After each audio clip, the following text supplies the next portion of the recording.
Was it goblins or boglins? I couldn't tell. But something happened on the Tribord Trail.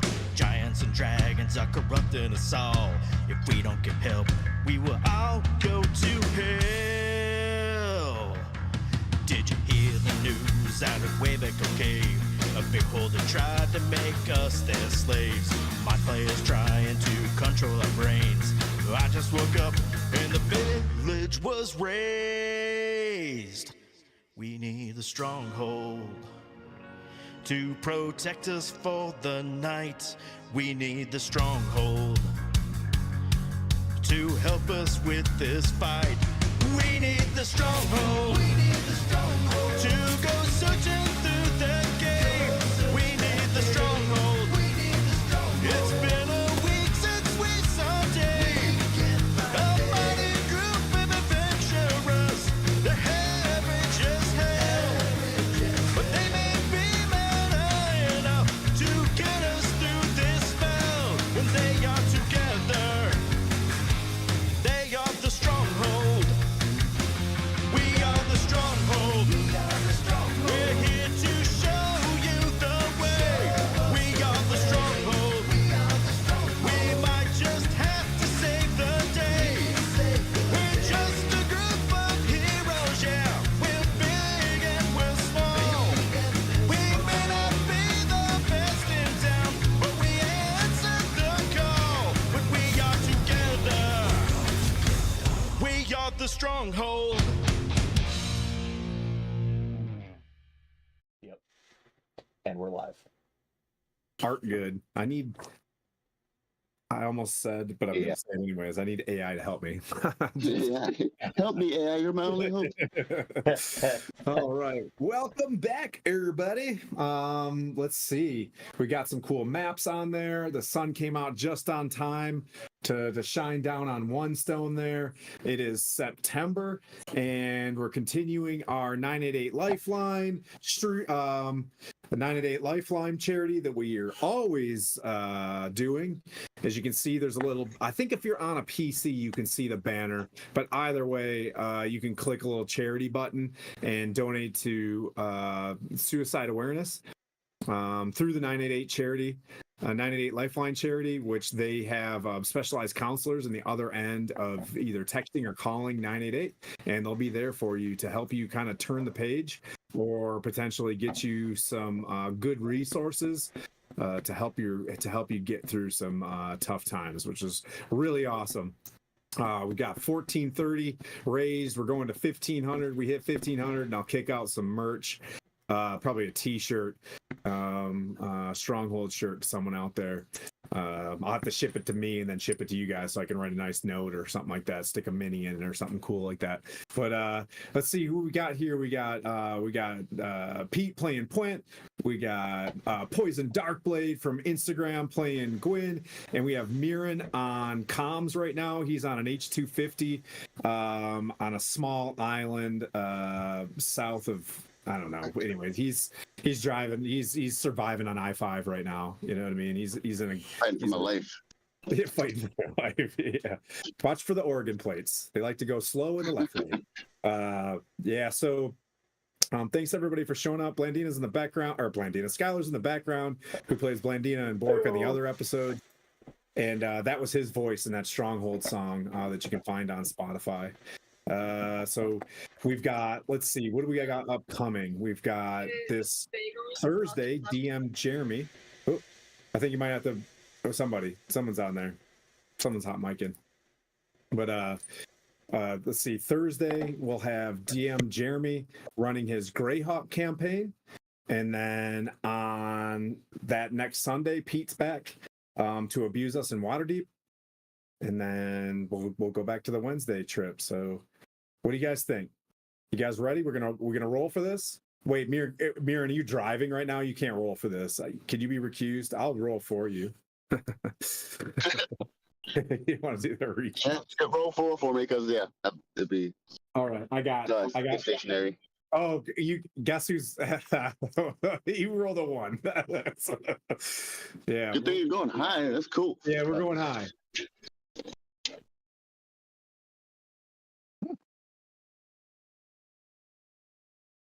What'd you get, Gwen? Poker face. Poker face. What'd you get, Gwen? I got 12. Okay. A 3? Twee. A 3. Gwen, what happened? Let's say you guys left Deadstone Cleft, right? And what was the purpose of Deadstone Cleft?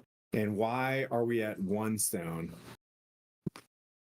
Well, the last time where we had left off, we had gone to Deadstone Cleft to deal with stone giants, and that they had a relic there. 1 second here, I gotta go through my notes. Where is it? Oh god, I'm trying to find it.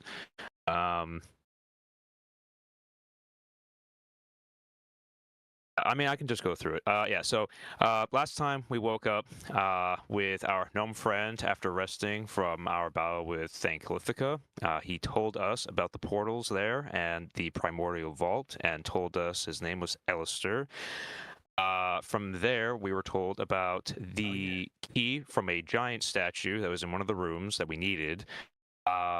We were told about the primordial being loose, and that it was being used as an elemental engine to dig to the sea. And we were told that in the tomb there were 2 doors, one with treasure and one with the Gorgamond. We also learned that the portal was only open for a few hours. We found out that there was a rune carver that was given orders from the Thane, who had stolen the staff that led the primordial there, and there were also demons that opened the portal, and that they were the key. And that we must make sure that when we were to return the primordial back to its vault, that we were to close the gates in order, or we'd be trapped there forever. We needed to also put the staff back at the altar that was there, which Alistair's people helped create, this altar in the vault area. Point then asked him questions, and Alistair, after answering some of the questions, gave us the Orb of Steinrune. After that, we had killed the stone giants, recovered the staff that controlled the primordial, and returned it to its vault, and dealt with the Glabrizu. Is that how you say them? Hey, you know what? They're not real, so you can pronounce it however you Sure. want. It's like Glabrizu. It doesn't. Yeah. Finally, after we had killed some of the remaining giants there, and we had made it out with the relic after we had recovered it, and we met up with obviously Ding Dong Johnson and Daisy and Daryl and all them, and our gnome friend came with us as well. We also were accompanied by Janka, Coatl's mother, who we were also with as well after we had left the area. After we had finished what we were doing, Janka embraced her son and begged him to come home with her to the Evermore to the south. And Ding Dong Johnson, Daisy, and Daryl helped us load the relic into the wagon, because we have to go to the Eye of the Allfather to purify it. Coatl and Alistair, Alistair, the gnome, and Coatl, Janka, all departed and had gone south, to find paradise and peace for the time being. Aside from that, we also recovered the Candle of Palor, which was the Candle of Evocation, which allows me and or whomever to also speak with their god, as well a chance to speak with their god. I'm at the end of the notes here. From that, let's see. There was also the talk about how we dealt with the Scourge of the Mountains and damages that occurred to the Grey Peaks. However, nearby Citadel Felbart was under Scourge of Duke Zalto. We also saw back in the caves, we saw Tiago, who also went through a portal, and he returned to a area where there was a furnace with a flask that he also had with him as well. In the end, Coatl said his goodbyes. He thanked us for our support in the hard times that we shared, and that he would lead his mother to paradise, that he will always be in the forests. Went at one point also said in his goodbyes, told him that he was the finest ranger to grace our journeys and that our doors were always open to him should he return. I told him in my goodbye that should he ever look up to the sun and see the sun's light, that I and Palor will also be with him should he ever need us. And Mirren also said his goodbyes and wished and said that I hope your bow aims true. That is a very inspired recap. Well done. Well done. I don't everything that happened. There was things Yeah, I didn't even remember that were in there. This is great. I wrote that all down, and I was just like, "Man, I hope this is good." Yeah, that was verbatim. That was the whole thing. I know I missed some things with like Tiago in earlier parts of the cave, but yeah, yeah. So you have that fresh on your memory. That definitely party inspiration for you. That you can pass out or use this session. You guys are. I'll say one thing kind of occurred in the thrash of the ending as you guys wanted to load this boulder up into this Daisy and Daryl's wagon. You could see between the three of you there's some sort of divination magic, or what I mean, in this thing. And as you take a moment to kind of get the sense of it and you put your hands on it, the thing shrinks to the size of a baseball, or you can just like stick it into your pocket, and you get the sense that there are some properties to it that you can study, but it does shrink to the size of a baseball is one of the problems. Do you reckon we could throw it at somebody and they'll get larger and just completely annihilate? So you might want to, so as you study it over your first rest, I can show you some of these things, but you get the sense that it shrinks down. All of the gems that looked really expensive shrunk down to like very very less expensive gems, but they're embedded in it, and it looks poxed. It looks all zitted up from these gems that were jammed into it by this stone giant of elemental evil that lies there with its plate mail schmagaggled on its body and its big club, hanging out of its hands, and it's indented into the ground from some strikes from you guys. Point, you're coming up, fixing your helmet, and you're pretty badly damaged in this as well. Coatl, Elster, Jenka, and Ding Dong Johnson, they're like, they get into the wagon. It begins to kind of move off. Farewells are given. Questions can be asked later on as I kind of go through this thing. Like, hey, I asked Elster about this, but he's going to head back to Loudwater. And Ding Dong Johnson kind of convinces you guys that he'd like to get Daisy and Daryl back to Phandalin so that a guy named Manu, who you may or may not have heard of, doesn't get too upset about his missing babies. From there, they drift, over. It's kind of, you guys are kind of on a knoll right now. It looks like a peaceful altar place. It looks like a place where it's a sacred mound from, millennia ago. Before Coatl leaves, like, he gives you guys the hint that he gets the sense that the Uthgarts find this place as sacred ground, and most likely be back in a hurry now that this thunderstorm has dissipated. So there was this large pillared cumulonimbus cloud that went straight into the clouds, into the atmosphere, almost with a huge anvil at the top of it. Think of a big mushroom cloud anvil, and it was just pouring rain and lightning, these very direct singular lightning bolts that were hitting this rock to keep that portal open. You guys saw a lot of things over the past, but for right now, the music stops. It's just the three of you guys. As a lot of just happened. Coatl really switched from I'm with you guys to prime directive. I need to get my mom home, and started getting her. You saw a different Coatl who's prime directive was family, right? In this circumstance, which you guys kind of understand. But I'll go around the room. I'll go Point. I'll go Point, then Gwen, then Mirren, because Mirren's driving right now. That way he can kind of focus his thoughts, not flip lengthwise, down the highway. But Point.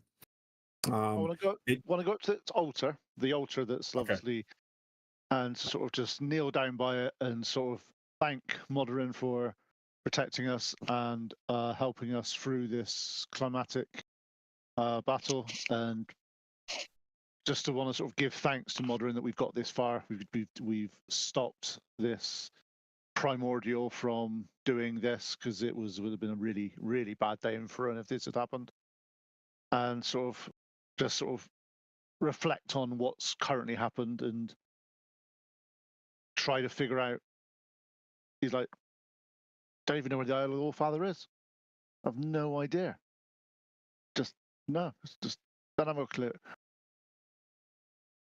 So as you're sitting down and you're in your meditative state, you're calling out to Mordrin. You're hearing, you hear the wind blowing around you, trees cracking kind of in the wind as the thunderstorm leaves. You can now hear a distant birds chirping, and then you hear, as you go into your state as a you're becoming a very powerful cleric in your own rights, you start hearing the clank of a hammer hitting against an anvil. It's just like ting ting ting ting ting ting as it's like it's just doing some touch up. And as you're just like, I don't, give me guidance on where the Eye of the All-Father is, you hear, you hear birds kind of squawking, but then you hear like a very distant, like powerful screech in the background, like a call of some sort of bird that pulls you out of it. You don't know much of it, but like you kind of hear something. Let's see, Gwen. I am going to take a moment to rest, and as I rest, I also am going to kind of go. I guess I'll pray to Paylor, and again, much like Point, thank him for his guidance and thank you for all that he has done. And though battle is not yet won, that I am grateful that all of us have gotten here safely now, and especially I prayed that Coatl has a safe and happy journey to where he's going as well. I continue to pray for guidance and what our next move should be, and I hope for the safety of the rest of the group, and hopefully things go well. Yeah, you continue on with the same meditation as you guys are all very faithful. It does go quiet. You both take a knee, and you do know that for certain, as like a calming thing, is you wanted to be a champion. You receive these divine instruments. You have a confidence that you are the champion, and based on your knowledge of what you've read from Paylor, that these gifts, what I mean, that they come to you, that are very specific to Paylor, mean that you are on duty, like you are in service to Paylor, and that you have that you are on the right track. Right. Mirren, a lot of cleric stuff. I gotta be ready for that. Clerics, double clerics. So I'm currently mourning and feeling my holier than everyone else's armor, and looking at my the state of it, essentially. So I will talk to Point at some point in time once he's done with his prayers. Me and Hyronius are on a different level. We're more of a bro to bro level. We're just talking, hash stuff out. So it's more of a I'd let them. I'm recapping our battle with Thane, Calithica, the demons, the miscellaneous stone giants that are just popping up everywhere and wanting to control primordials, and just beating them down and generally gaining more, I guess, esteem within myself. Not necessarily everyone else, because the rest of the world doesn't know, but they will soon. I know it's going to happen. Don't worry, I'm not worried about that. But and then seeing Tiago pass into that portal when I thought he was dead from before, it rekindles my wants to cross blades and best him essentially. So I'm talking to Hieronymus and be like, "Hey, it'd be cool if you could make that happen. We get some glory in that spot. And then I recall as we essentially sealed the stone primordial. I thought I was going crazy and heard voices in my head, but saying that the deal was done or complete, and I was like, I don't know, because I didn't make any deal with myself, so I didn't know what I was talking about. But now I remember there was an old stone giant king that was telling me stuff. I didn't know I made a deal with him. I thought he was just telling me stuff. But I was like, oh, that's cool, and that's essentially where I was, what I'm doing. Yeah, so as you do think about that, focusing on how, what a glorious event you had, you gripping, the hilt of your sword. Oh, the two clerics are praying, and this massive shadow flies over the top of your head that gives you a bit of like some poise, because it's not a dragon's shadow. You look up in the air, and like the glorious A10, you see this massive brown eagle swoop straight overhead, do a massive loop around you. We call it a wheel in the business. And then boom, with the dust flying everywhere, just slams as you see the rock. As you see the rock. The rock is in the building. Oh, Can you smell? I'm too stupid to be able to do this. As you see the rock, and what is? Anyways, as you see the rock land on the ground, with its wings in, and it stands in front of the sunset for you as well, Gwyn, in this awe-inspiring Napoleonic, you know what I mean, like moment. I had to throw that out there. You know what I mean? Le Grand Armée Eagles are pretty tight. But it stands there, 20, 30 feet high, and you've seen this thing best you guys at one point in time, and it turns, as it faces you, it turns to the left and points its nose towards the spine of the world. You see, as it turns, this massive stone giant sitting on his back with a blindfold over his eyes with his staff, and you see him step down from the rock. I can't do it. At that same time, you feel wind as a smaller winged creature lands next to you, Gwyn, and nuzzles your shoulder. Paylor, where? Yeah. Oh, it's over. We have a god on the battlefield. So, and you see your hippogriff. Oh, nice. You point, see in the clutches of one of the talons of the rock, it outstretches and releases a war goat. No harm happens to imaginary creatures except for mine.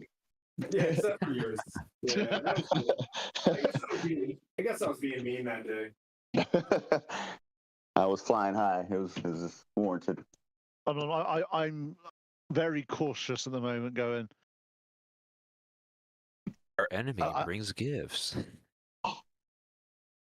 We've just finished battling stone giants, and the stone giant stepping off does essentially create some unease. I mean, the rock coming in, obviously I recalled the deal, but it's like, well, this rock seems owned, and the stone giant. I guess I'm gonna roll, see if he he roll insight, see if I mean, he I'm happy to have appears hostile or if he's trying to appear fidgety. Let's see. Hey, that's my cell phone, everybody. 14. All right. Does he seem fidgety? No, he seems Like, actually. does he appear hostile because he's got a blindfold on, but he's stepping off the rock, like trying to see if I can gauge his intentions coming off. Okay, what was your roll? A 14 for insight. Yeah, you notice that you've seen him before. You've spoken to this giant before in Oralbar. He's got a rickety kind of like a the blind. Oh, the guy that was stacking rocks. The rock stacker. Oh, he's got like a birch stick, you know what I mean, a birch tree that he's kind of shaved off a little bit. It's kind of thin, you know, and he's sitting there and he's just like he goes, the steel, the dwarven steel, it is you. And you recognize Zork. The earth speaks, and its will is carried by mighty hands such as yours. I, Zork of Deadstone Cleft, speak to you on behalf of the Earth Primordial, whose voice echoes in the hearts of our sacred land. It is said that only those of true strength and purpose can carry the gifts of the Earth's power, and today that gift is for you, Mirren, paladin of unwavering faith. This rock is a creature of immense might and spirit, shall be your companion, its wings wide enough to darken the skies. Are destined to soar to the eye of the Allfather, where ancient powers await those brave enough to seek them. This great bird, a gift from the earth primordial itself, is a symbol of strength, unity, and the bond between the natural world and those chosen by its guardians. Take this rock and journey to the eye of the Allfather, where it will take you. There you shall fulfill your destiny, where the threads of fate converge with the will of the earth.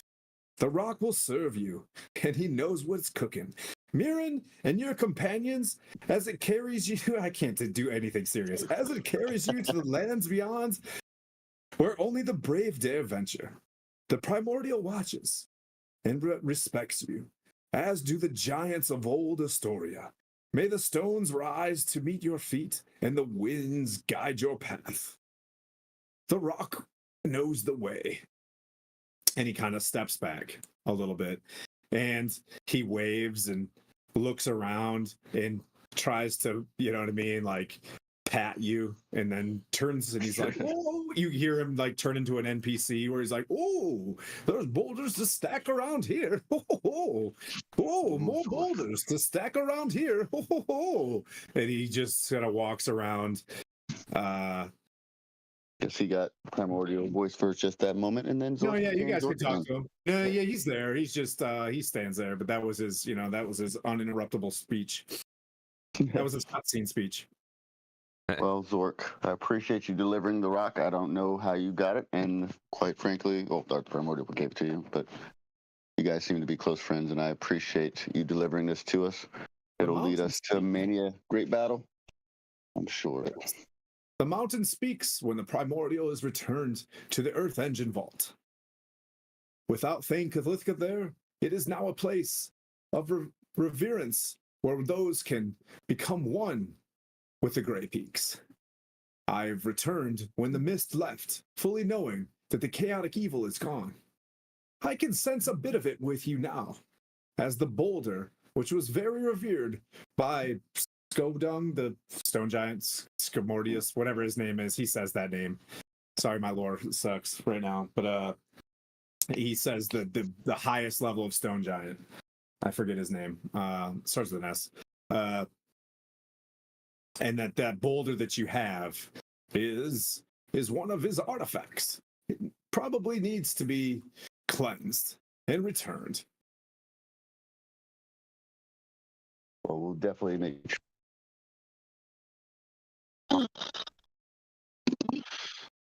I want to approach Zork and sort of go. I appreciate your help, and this rock is magnificent. Hopefully, there's no hard feelings of what's happened at the cleft. We had no choice. It is understandable. The unhallowed activities of Thane Calithica were far worse than you cleansing some stone giants that were turning to those evil ways.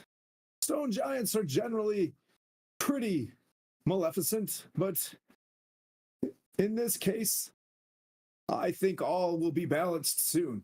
But you must hurry before another stone giant takes her place. Order must be restored. King Hecaton had a good place in this world. Well, we do need to find out what's happened to him. Seems to be a lot of the puzzle. Seems to be what's happened with him. Sure. How far is this rock going to take us? How far is the Eye of the World from here? All the way every day. Oh, there. No. Over there. You know, I almost said he looks, but he's blind. I'm sorry. But he's just like, well, I'm assuming the spine of the world is behind you. It will carry you, maybe a few days to a sacred spot of giants. The rock is a mighty creature that can't be governed like most companions. It will exact its will. But it How does knows one call? it needs to restore the Ordeon. What do you want? What's up? Go ahead, dear. Once you're done. Once you're done. I thought you were done. Go for it, buddy. I was going to say, how does one call upon the rock if we need to leave the spine of the world? Oh, you'll have to build that relationship together. Full-on friendship. I see. If you speak giant, right? No, I don't. What languages do you speak? Oh, my languages are. Sorry, let me pull that up. Boop, boop, boop. It's. Oh no. I'll do you one better. I'm sure its Not that- previous master of the mountains. If you speak to it, I'm sure it will understand you.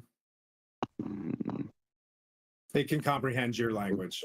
Deep speech, Dwarvish, Elvish, and Undercommon. Yeah. It can comprehend when you speak to it. Ooh, it's got the mount one. Okay. It's got plot. It's a smart rock. Yeah.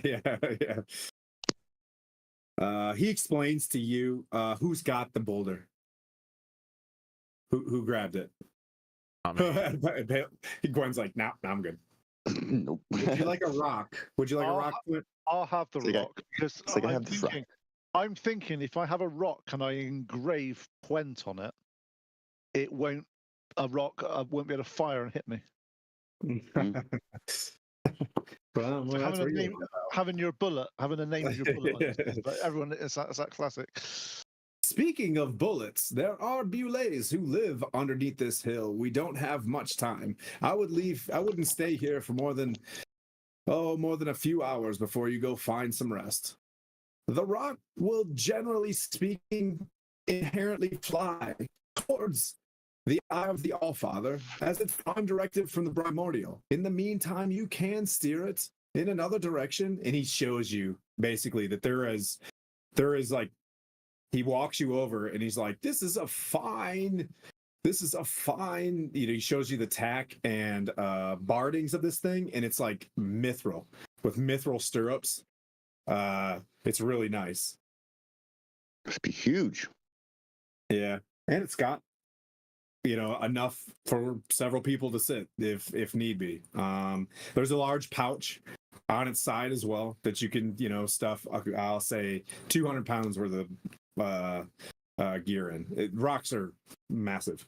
So would the rock have to carry my goat in his claws? It could. Mhm. Oh, it could carry both of you if you'd like. I saw a movie once where dwarves were taken on a vehicle like this pretty easily.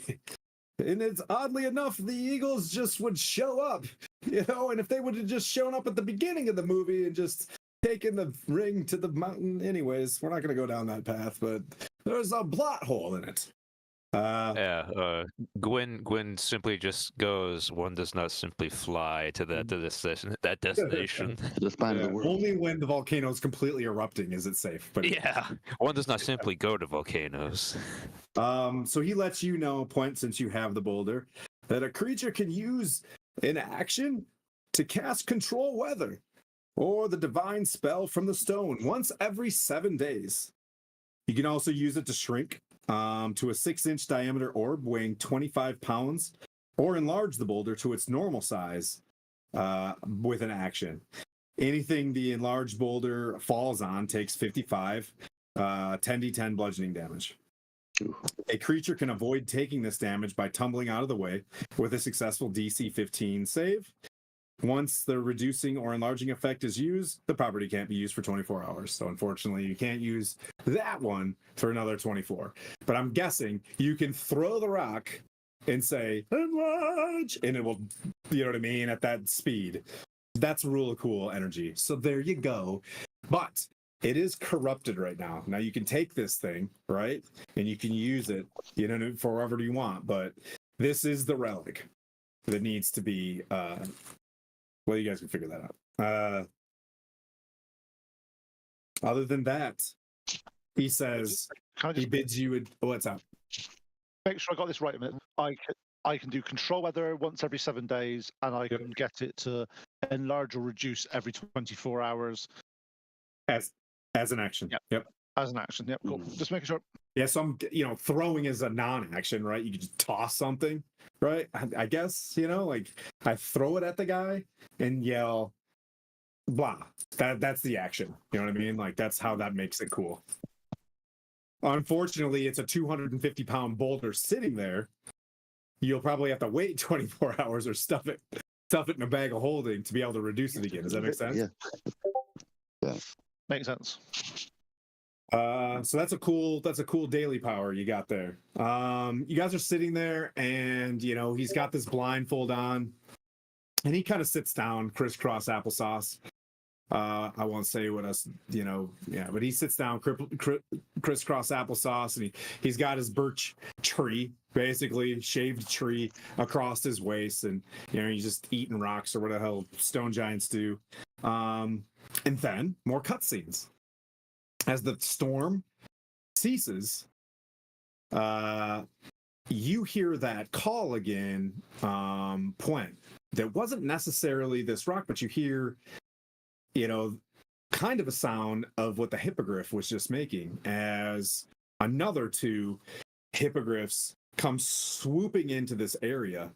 And Mirren, you instantly recognize from the armor of the Order of the Gauntlet, Lady Hawklight, as she, takes her helmet off and does like the, a big Castlevania swoop, and sticks her the helmet underneath her arm and walks up to you and then briskly turns left, grabs the barding of this other hippogriff as this massive, he's got like a dwarf's body as like a human. He's built like a dwarf, but he's a human.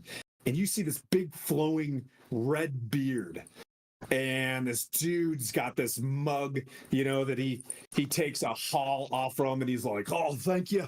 And he gets down and just with his chainmail and breastplate, white, like with a white tabard, and you can see the gauntlet with the sword sitting there. And he's like, where's this Marchand, Mirren and Gwyn? Oh, there's the dwarf himself, Point, father, and he gives you some respect as well. The name's Frume. You guys have done a great quest on behalf of the Hawk's Nest in the Order of the Gauntlet, and I believe your reward was further ranks in our order. And he's like, and of course, if you wish, Brother Point, you too may join the Order of the Gauntlet, because you've all freed Deadstone Cleft, which has pushed back the armies of Loudwater, and the stone giants have receded into the Grey Peaks. Waterdeep is once again safe.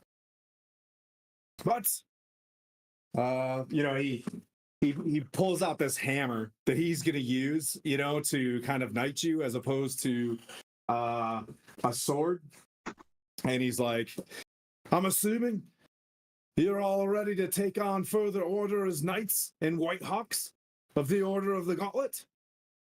Yes, sir. As he says that, I say, Frume, the Order of the Gauntlet is the calling of my two friends here, but it is not a calling of mine. But I will be an ally to their cause. Love it. Love allies. Love your stubbornness. And he nudges you, and he's like, "Oh, you'd have liked my old friend from Felbar. Oh, he was a good lad. He fell in the Well of Dragons. Well," and he's like, "Well, if you're ready, let's get over with the pleasantries, Neil." Not you, Neil, specifically, but Neil with an EAL. But yeah, Neil. It's a fourth wall break. But of course, he just like anything else, he goes to both of you at the same time, and he's like, "Faith is your most potent weapon against evil," and he does it to both of you. "Great challenges require heroic demonstrations of both strength and valor," and he hits you again. "It is justified to punish as an act of evil, not thoughts or feelings. Rise, White Hawks." You guys rise. He's like, "You'll both have your stations as soon as this mission's over. We'll have your own Hawk's Nest waiting for you. Are you ready to take on a keep for the Order of the Gauntlet?" "Excellent." He's like, "Well, we're fresh out of hippogriffs and we're busy. I'm assuming you're heading off to this Eye of the Allfather." News does travel quickly. Yes, that is our next task. I have a list of things to do. "Well, I've been receiving some complaints from some dwarves, so stand by 1 second." And he reaches back to his griffin, and he unbinds 2 leather straps, and he's got this chest. And he's like, "This was from a knight from Hieronius, and I'm sure you'll like it." And he opens it up, and there is +1 plate inside of this. And he's like, "When it's magical like this, I'm sure it'll be to your fitting when you put it on." It's got a nice, white, let's see. It's got a nice white cape on the back of it, and it looks exactly like your mini. And with a sick lightning bolt on there as well. And he's like, "Well, just rewards for just knights. White Hawks." And he's like, "I dub you Gwyn, the White Hawk, and I dub you Mirren, the White Hawk. So, Frume, thank you. Your station as Lady Hawklight takes on a new post as a Vindicator. Your station, Mirren and Gwyn, will be at the Hawk's Nest." Very well. When this is definitely over. have to wait till we accomplish our tasks in saving Faerun and ending the ordering, and make sure peace is across. But I will definitely make sure that we take up that duty. Brave man. Is there any other information I can offer you? Let's see, what do we know? Not that I can think of. So the Rock knows where we're going next, but what else would you know? Is there any news from the stores that we've been on this quest for so long now? We've kind of been out of touch with what's happening around. Is there how are things since? Obviously, it's been about a month or so now since Tiamat's gone. How are things coping? We've had our head down. We've not read any tabloids. I'm gonna say collectively, everybody this week is at day 70 of across the board. I had 64, 65, and 70. I did the math last night. My brain hurts. But you guys were at 64. The funerals are still proceeding. Memorials are still being built. Some of the keeps, such as Noanar's Hold, are being cleaned out. One of you knights, I would recommend take one of those holds between here and the Hawk's Nest. As soon as you're done with these going on with the ordning. Loudwater was sacked, but Waterdeep is becoming stabilized. This great party of Noinex and the Revengers. I roll my eyes. They're quite popular across the Sword Coast. But I must say, what are you guys calling yourselves? Puent, you should answer that question. I'll step forward and say the name that we've decided upon now, seeing that we're only 3, is the Divine Misfits. Brilliant. The Divine Misfits. Yeah. And he looks at Lady We also Hawk got a bit of a song deal at some point here. So I Heard heard. bards tell of it. Well, I'll be back at the Two Antlers tonight when I return to Elturel, and we'll give a good story of what happened here. Good Lord, praise Helm! Look at this giant. And he looks at it and he's like, if you don't mind, I'm gonna take this helm back and I'll put it in Elturel itself. Sure. Well, I can say there was a ruckus down in what was it called, Belliard, with I believe your Blandina's crew. But Oh, they still alive, are they? Mm. oh yeah, no, he didn't say that, did he? I forgot. I'm just one person. Yeah, he doesn't know about that. Okay. Redacted. Yeah. Just checking. Yeah. That's right. I forget where you guys are at. Yeah, redacted. But he speaks of Doinex and the Revengers. Yep. And then there's the Super Harpers. They're missing. And then right now he knows of you guys. That's right. But he'll go back and he'll tell the bards at Elturel, and they'll be singing songs and psalms for you guys. But yes, for all intents and purposes, yep, the Wednesday crew, they're very, very deed. They shall be missed. But anybody watching the show, is no better. It's hard to stay in character. But yeah. So he's like, he's back to business. He gets in his stirrups, climbs on this hippogriff. The hippogriff's like, because Frume is pretty big dude. And he kicks in the heels, and the griffin hippogriff goes into a hover. Lady Hawklight, takes goes to shake your guys' hands and wishes you guys good luck. Thank you. My lady, may you have safe travels as well. Thank you.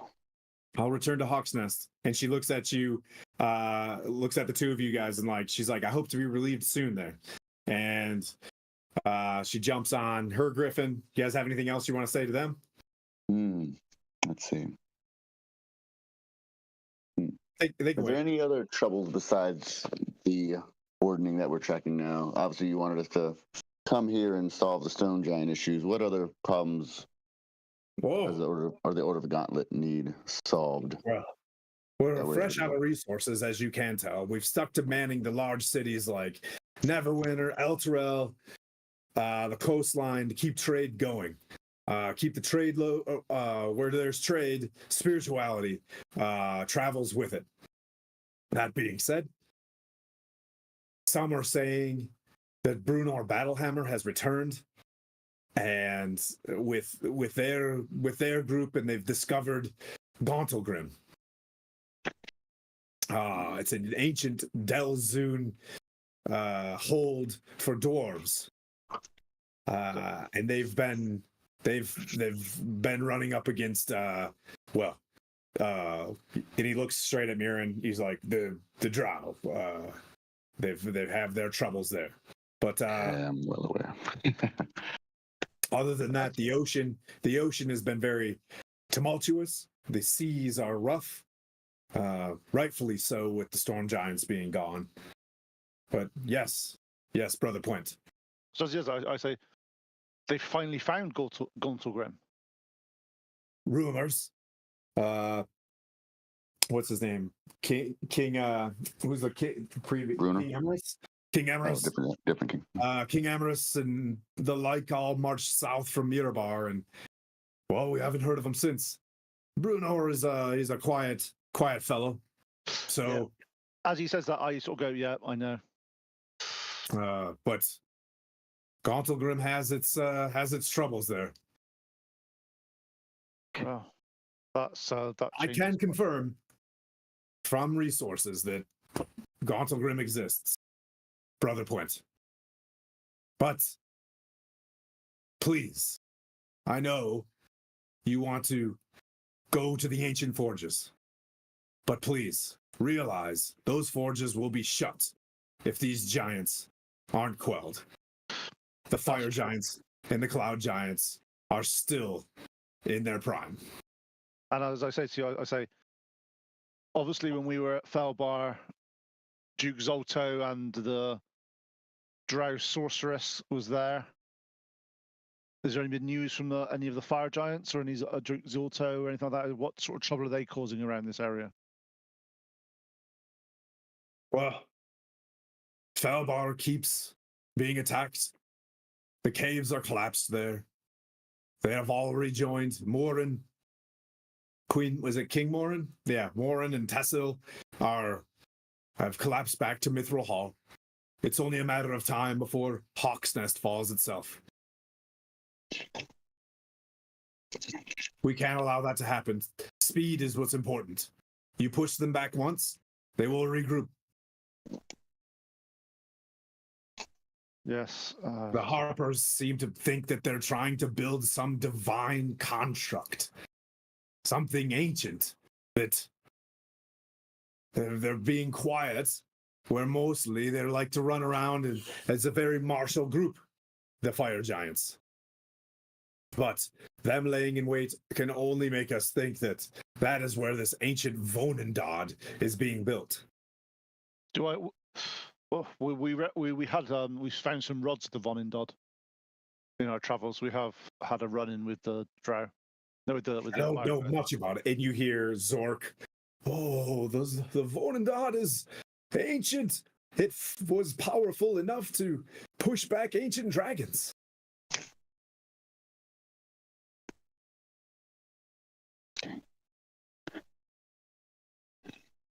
Well, we don't want them to reactivate that. Then that would be disastrous. Especially, I look at Mirren and go,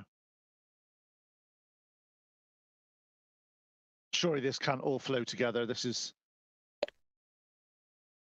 the Drow can't be behind the Vonindod, can they? I don't think the Drow have a part in necessarily. Well, the only part I believe they had was getting the ring from us in that particular fashion. They may do other things. Yeah, but they were with the Duke Zolto at Felbar, and they escaped. That was their agreement, I believe, was to get the ring from us. That's why they were there, I believe, as a mission. Remember, the cart and the ring were a mile back, and Drow, I guess, leavings, if you will, sent the signs of the Drow were rampant there. So that's what I think the Drow were for. But what else they could be here? They're that naked female Drow of some kind. I don't know what she was, but naked female Drow. Lost servant, if you will. He sits there as well. Like Frume's, he's pretty high up in the Order of Dragon or Order of the Gauntlet. He's like, that is a lesser demon. I think you're talking about when they're running around nude. Well, she basically portaled away Duke Zolto and a few people after having relieved us of this great adamantine ring. So if they are working together,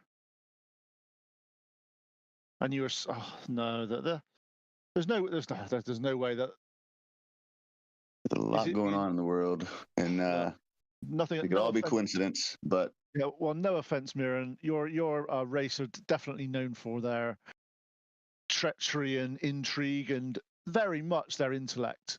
They do things many steps ahead of a lot of us. If Tiago's involved, it may very well be that you're right, and maybe they're helping the giants because of the Vonindod and doing their normal, oh, we'll help you, we'll do this.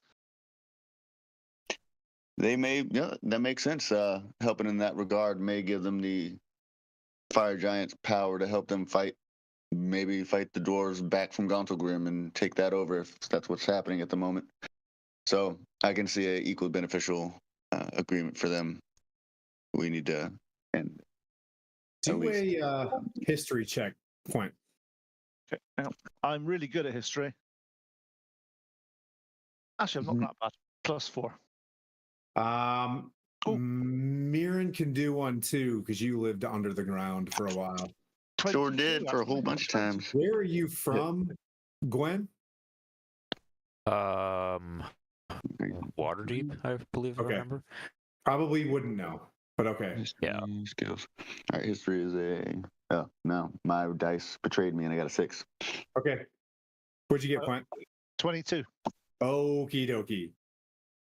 It dawns on you just for a little bit as you hear Drow in Gauntlgrim, fire giants building something on one side. You just fought a primordial. Where does Pete know where the primordial resides? You're like, wait a minute. Those forges were so powerful because they encased the fire primordial. Oh, Macda. As you So now do, wait, just one more. Do a insight check. No, we know. I want to do this. We know. Well, we know that the because we found out this already, so I don't need to check for it. Because I'm not messing. Yeah. Because I remember some stuff. Yeah. We remembered that we had to go to Iron Slag, which was the where the fire giants were, and if what's his name, Tiago was actually, he went through into an area that looked industrial and massive, great big forges and all that sort of stuff. It's not a stab in the dark to say that is going to be Iron Slag, but we don't actually know where Iron Slag is yet, which is the home of the fire giants. And being a dwarf, I know that the fire giants have massive, great big forges that will rival even the dwarfs, or so they think. Yeah. Recalling me speaking to the old, stone giant king when I touched the rock. Duke Zalto also happens to be an Iron Slag from that recollection. And Duke Zalto is he's the guy in charge of the fire giants, just like Thane Kalithika was. So it would make sense that they were in the same location. Yep. All right. That may very well be where we need to stop before we go to the High the Allfather. I don't know. We don't know where that is yet. We don't know where that is yet. The rock's going to lead us to that. We have no problem. I trust the rock. How about we go to the Eye of the Allfather, we do what we need to do there. Maybe there's some information there on where the giant holds are. Very well, maybe some portals we can hop through and take a shortcut. I like your thoughts. I am tempted now, though, from though they're saying that Felbar is overrun. Can we go to? Because we've got to go north from where we are now anyway. Can we go via Mithril Hall? Try and rally the troops to support Citadel Felbar? Literally give them the information that we found. Yes, about I see no issue. Sort of and say what's happening. Knowledge is power, and we should definitely empower the dwarven resistance, or I don't know what you call them. The fights. Appears as though somebody smite the other cleric. Oh my god! He'll be back. He'll be back. He already left to Mithril Hall as. Yeah, he's already on his way. Yeah. The hawk, the hawk, or the giant rock just starts flying away. He hijacked my rock, huh?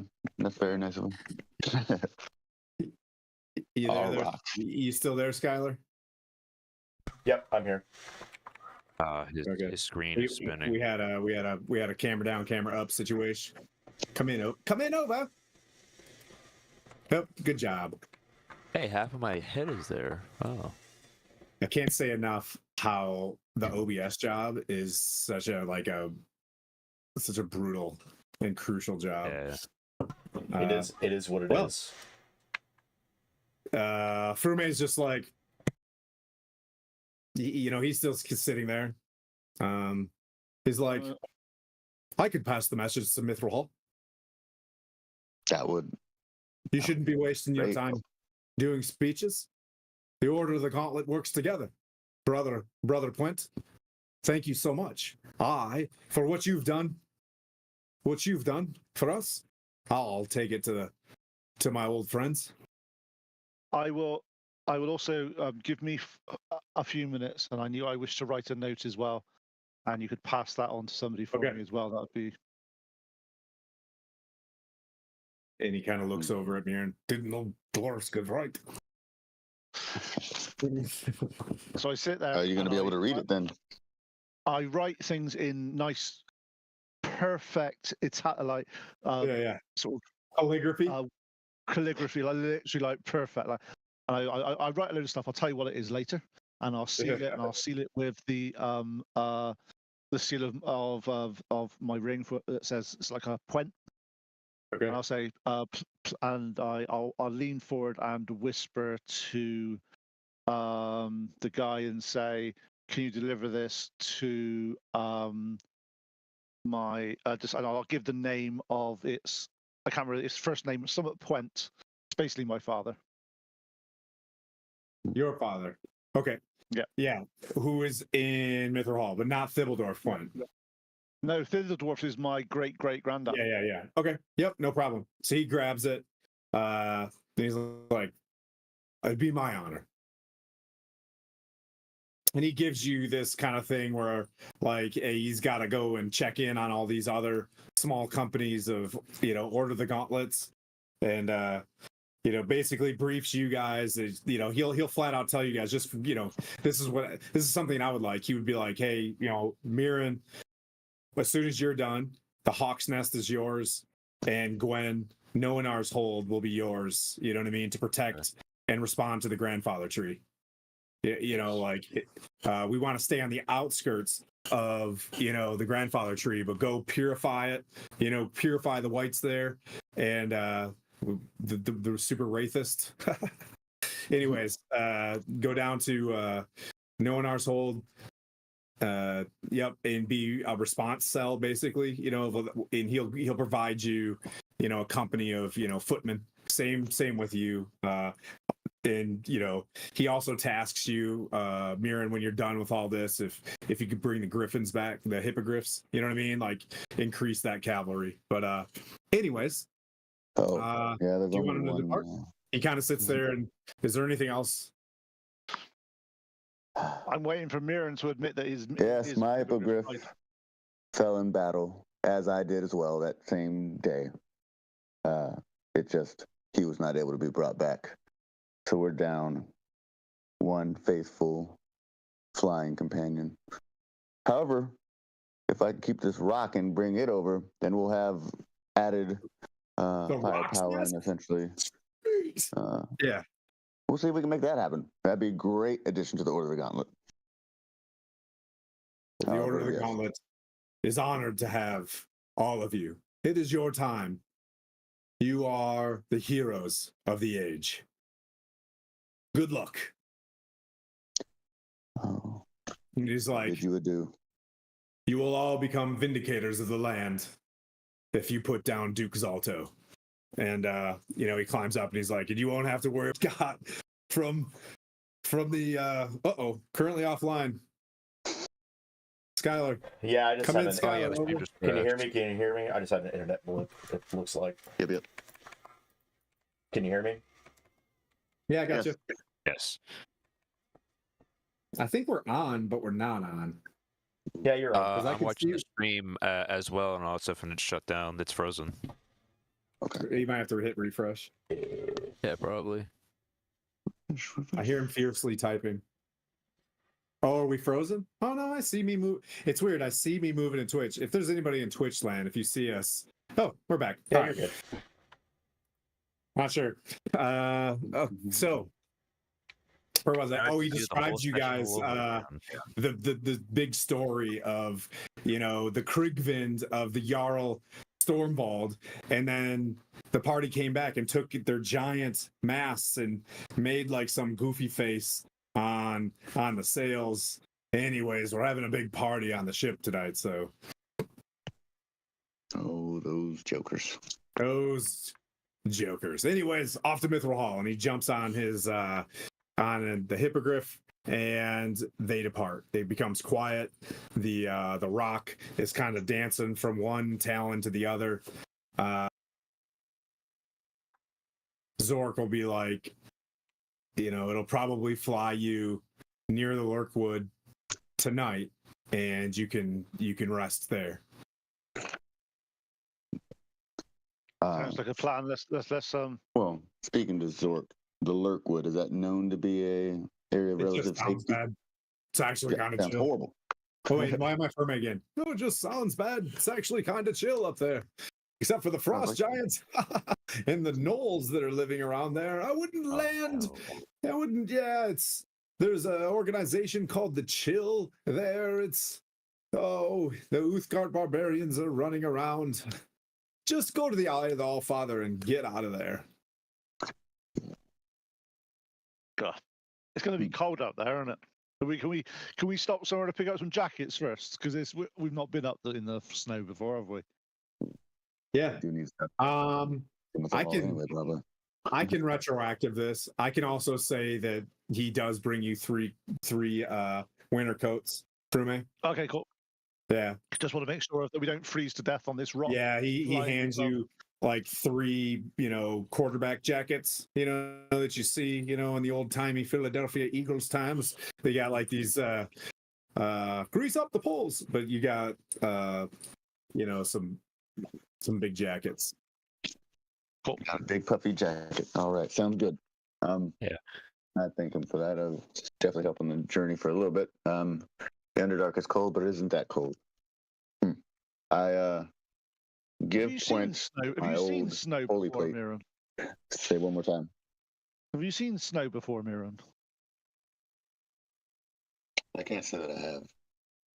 I Yeah. mean, if I have, I wouldn't know. So, maybe, good question. It should be interesting. Hmm. Just don't. If you see yellow snow, don't eat it. Is all I'll say. I appreciate your advice, and I shall heed that. So I'll hand you my well-used and no longer viable holy armor, and ask that you make use of it however you can. The armor bestowed upon me by Frume, Sir Frume, if you will, is a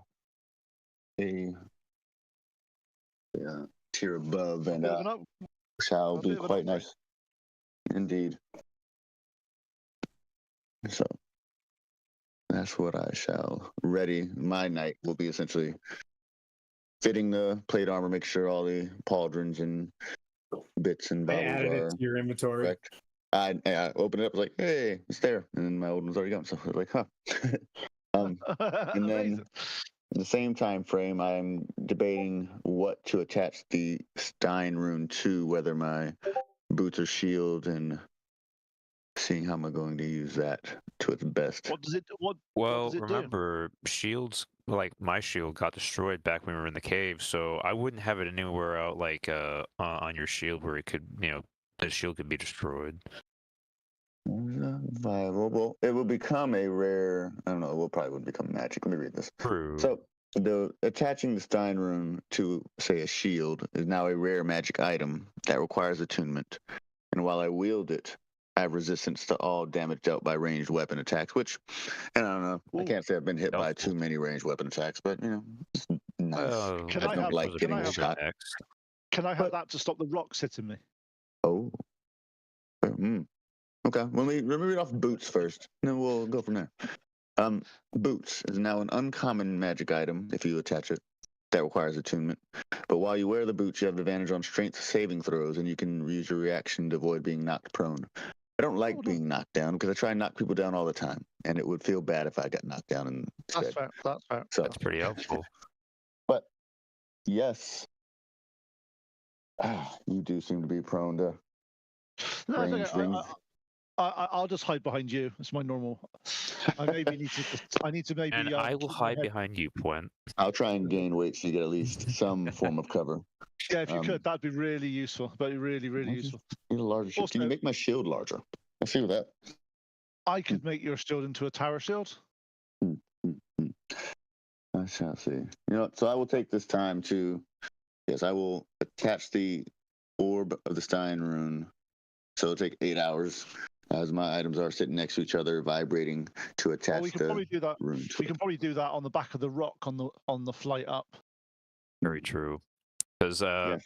our giant friend here already told us that we don't have long before, Guests problems arrive. start around this area.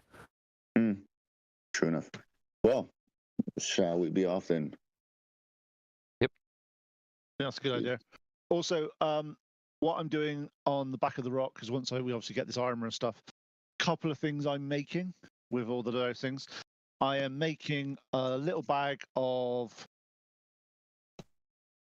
say 100 or so little, very tiny things about sort of that sort of size in a little hammer shape, just for Okay. something to use later. Okay. Okay, interesting. I gotta look at your spell slots. I gotta see what you just. A million I gotta hammers. see what you just. Okay, cool. That was Um, suspicious. So No I'll say suspicion at you all. do No travel. suspicion. Nothing You dodgy at all. fly 8 hours on the rock, and you can make it. Path. You guys get on the back of the rock. You can fly on the hippogriff as well if you want. Gwen.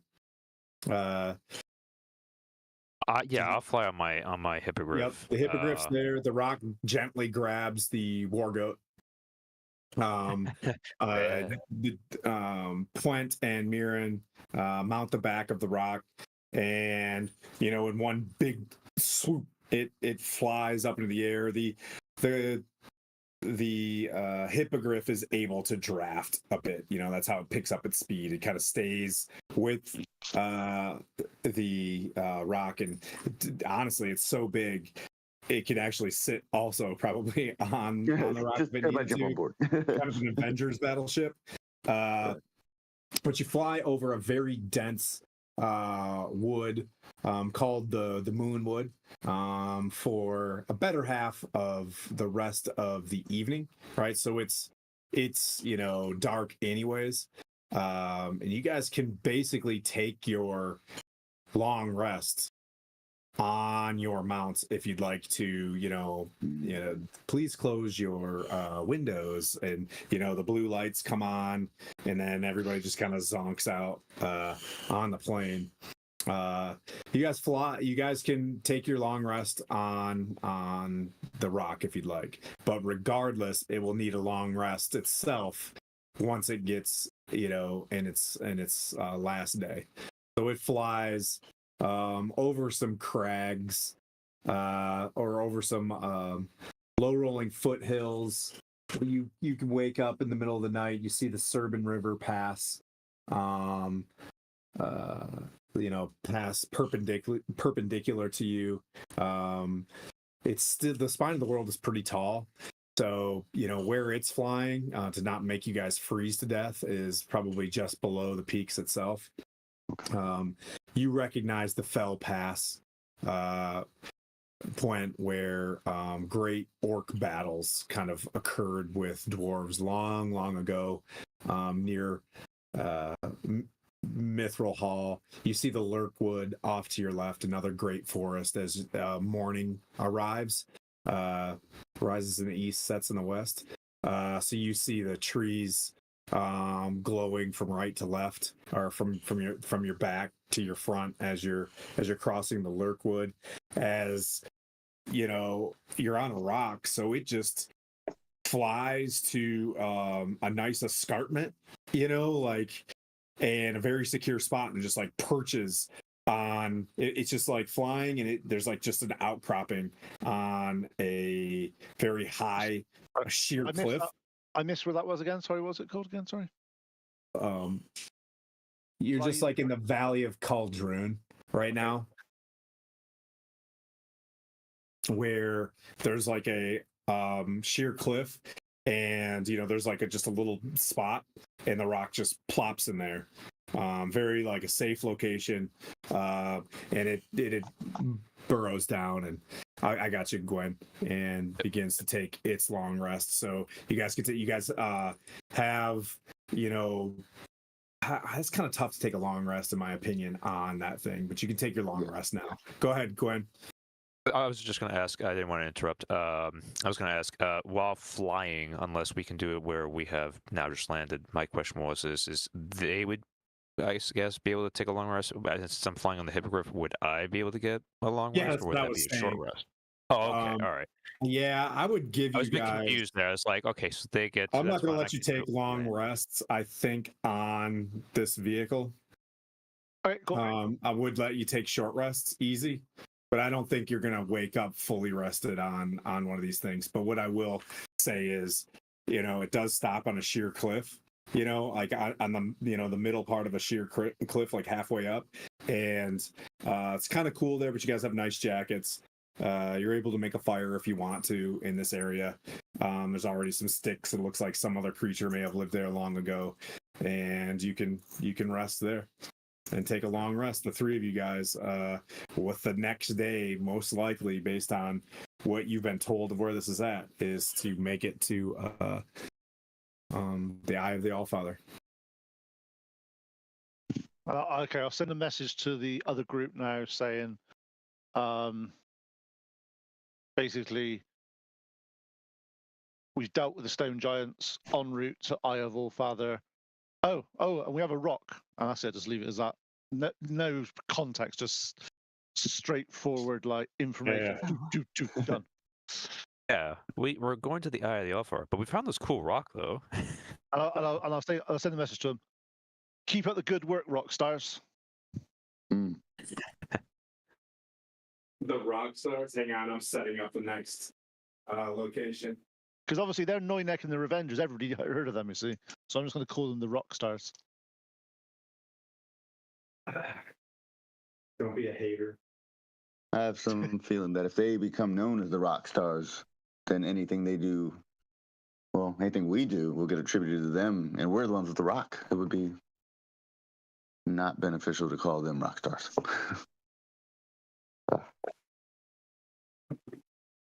Well, it doesn't matter. I mean, like, they're throwing a party, being cool and all that stuff. I mean, like, I reckon all they don't six of got them. time. All six of them are actually going to multi-class into Oath of Glory. As should we all. I tell you what, achieving and serving Hyronius, not even Hyronius, just a goodly god, but with the Oath of Glory does a body good. And it wasn't even from that. It was you need to talk to old stone giant kings. Make friends. That's how you get rocks. Yes. Every friend you make, here's a rock. But yes, as we discussed prior with the drow and the giants and the not drow but loth servant Yuklal that was there. There's a lot going on, and we need to make this. Have they just taken? Do you think the drow? I know the drow are. They like their schemes, should I say? Do you think they've just taken advantage? Have they taken advantage of the Tiamat and the Ordning just to cause chaos? It's probably to rid the Underdark of the dwarves, I would wager, to establish a stronghold to push from. Obviously, we have Menzo Branson to work from, but I think getting Gonto Grim as well will essentially box the dwarves out. I think that may be their goal, to essentially control that. But seeing the Yuklal above ground says that Loth is involved, and that's a trouble for all of Faerun. I don't know much about your god, but I've heard not so nice things. Anyway. Well, not your god. I've heard of the god of the drow, not so nice things. Yeah, that's pretty much the only ones that worship her. But that's my whole task. It's to achieve enough glory to kill a god, as they say. We'll see if we can make it happen. I believe in myself. That's it's always worth to have an aim, but do you think that aim? Yeah, I will support you in the aim that you need to, but make sure that it's realistic. It's like a young dwarf deciding to make a legendary hammer in his first go. You've got to build up to that sort of thing. This is why you achieve glory in all facets of your adventures, and then at some point, your ultimate, the best adventure you ever go on is playing a god. I believe it'll be written, and they'll sing songs about us. Well, there'll be definitely something written if that was successful. I agree. But then Noinek and the Revengers will get credit for us, not us. But it's okay. The advantage of that, though, if Noinek and the Revengers get the credit, they also get the target on their back for the people that want to kill them. Yeah, that's true. We have a fight ahead of us with the three of us. So we'll have to have sound battle formations and make sure we piggyback and keep each other healthy, because I think tough days, weeks ahead of us trying to solve this issue. Well, we've pulled through a lot so far. We've lost half our party, and we still managed to take down the Stone Giants. True enough. Well, So, let's see. How shall I do this? maybe the gods are on our side for once. Well, definitely Ironius. He's given us plenty of tasks and, chances to achieve glory. As you did fly, I will say you did notice that there were some like very isolated pillars of thunderstorms, much like you've seen in over Deadstone Cleft. Over Deadstone Cleft. No, over the Grandfather Tree, over One Stone, and things like that. In places, I think that's the only two relic mounds that you guys have been to, but you do get the sense that there are isolated clouds like all over, and you did pass nearby one as you guys you're in a bit of a thunderstorm currently. But certainly can't sleep through a storm. But yeah, you guys passed the night. You guys want your long rest? Yes, please. Long rest level 9. You guys are full up. The 3 best friends that anyone could have. You guys are gonna have such a great time. So the morning, this great cliff faces the south of the frontier, where you can see forever across. It breaks down to the lower rolling hills and the Lurkwood, this massive forest before you. The rock, sits up, shakes its feathers off a bit, and the griffin, gets restless as well, does like a little dog spin kind of thing, and gets ready, and just kind of looks back at Gwyn and looks forward, and then looks back at Gwyn and then looks forward, it's ready to, you know what I mean? Its tail end is shaking, it's ready to head. So before we depart as well, I'm use animal handling while I'm talking to the griffin, trying to be real nice to it. Be like, hey. The rock, you mean? Yes. What did I say? Griffin? Not griffin. Oh, I missed my griffin. Yes, the rock. I didn't call you by the wrong name.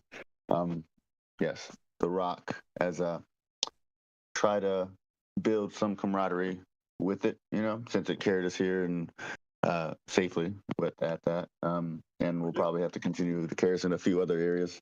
You can roll for animal handling, right? Yep. I'm a roll for animal handling, and I'm just saying while I'm talking to it, since you said it understands me, I'm just also. And I give you guidance on that as well, so an extra 1d4. 1d4. You cast it. That's a cantrip, right? It's a cantrip, yeah. Ooh. All right, 16 for animal handling. It is a stubborn creature. You kind of speak to it to see, but you think that at its current status, it's familiar with you. It knows who you are. It's not at the nuzzling phase or anything like that, because you definitely wounded it probably 48 hours ago. But it knows it's on task, and it just, as it kind of just looks at you and then looks to the west.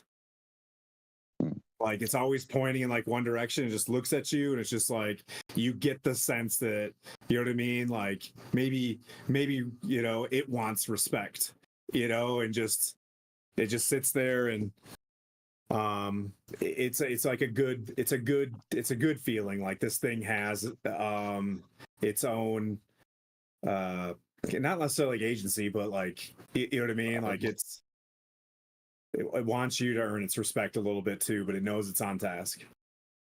Very well. We shall work on that. So, okay, let's. Everyone ready to get up and go for the day? Have everything prepared? Yep. It like the rock looks at the hippogriff at one point in time, just like you know what I mean, and the hippogriff kind of just does 2 side steps away, you know what I mean, to give it space. It's like a very stubborn, prideful creature, and the hippogriff kind of snaps back, but you know what I mean, kind of like the Chihuahua in the Doberman kind of way, and kind of sits over here. But you guys jumping on? You guys getting ready to take off? The goat does goat stuff. Sorry, Point. Your goat's just like, hey man, I'm happy to be here. Thanks for not Goat's eating just me. chill. The goat's pretty chill, to be fair. Well, see, the thing is, you put Point on his goat and just tell him to flap his arms, and it'll get there. Use the power of magic. Exactly. And imagination. Let's see. I have to flip through many books. I have 3 open books here. You guys have mounted, and you guys continue to follow where the rock is taking you. Yep, because we don't know where we're going, so we're completely in this rock's hands. Well, before we do that, being that it was stated that we observed the thunderstorms similar to what we've seen before, which wouldn't make it a good thing. Did we, I guess, see the source of the storm? Was it just clouds and thunderstorms, or did it seem to be? Yeah, when you get high enough, you can see one of those pillars. Okay. But there are many. You know what I mean? Okay. Like, yeah. Okay, so we just need to stop more from happening. Yes, let's press. There's no essentially 2 steps forward, 1 step back, and never get anything done, and when the ordering happens and we lose entirely. So let's get after it. Yes. I thought there was a.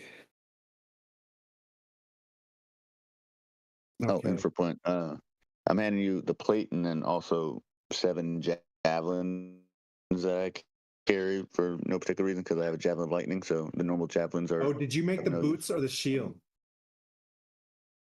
I'm trying to make the shield. I just don't know how to do it yet. I added it would just take 8 hours. You could have done it while you guys were. Yes, well, I was on the Griffin. That's what I was doing while I was on the Griffin. I just don't actually my inventory make it like. Oh, just the orb. Yeah, it's the orb of the Stein rune, and then you just that your current shield can have that property. Yeah, I was trying to just add the. Okay, yeah, we can do that later. But shield yeah, we can. I tried the inverse. We can under customize. I think you can write it in there, but yeah, it'll be good. Yep. Okay. So you guys continue to fly along. A lot of the powder of snow kind of floats through the air as you bank to the right a little bit and cross over, you cross over the grassy, low rolling hills that are filled with pines. Then there's taller pines that are covered in white powdered snow. Hi, Jay. Hey. Thanks for the great opportunity of being able to play with you in your jousting match in Greyhawk. But that's awesome to have you here. They're in the spine of the world right now playing 5e stuff. So you guys bank right, you cross over, there's another set of rolling hills, kind of, as the spine of the world stretches like an Appalachian range or whatever, it gets higher and higher, and you move into the, 4,000 to 6,000 foot height of mountains, the ones that you can see from a distance. There's a few 10s and 12s in there, but it kind of dips and dives through a few of these, and you can see that the whiteout keeps kind of getting worse and worse, but the rock just, it doesn't move its head. Like it knows where it's going, as if you get the sense, and you do as well, Point, that this thing has a bond with the earth primordial. So when it's in mountains or anything like that, like it kind of knows where it needs to go. Having lived so close to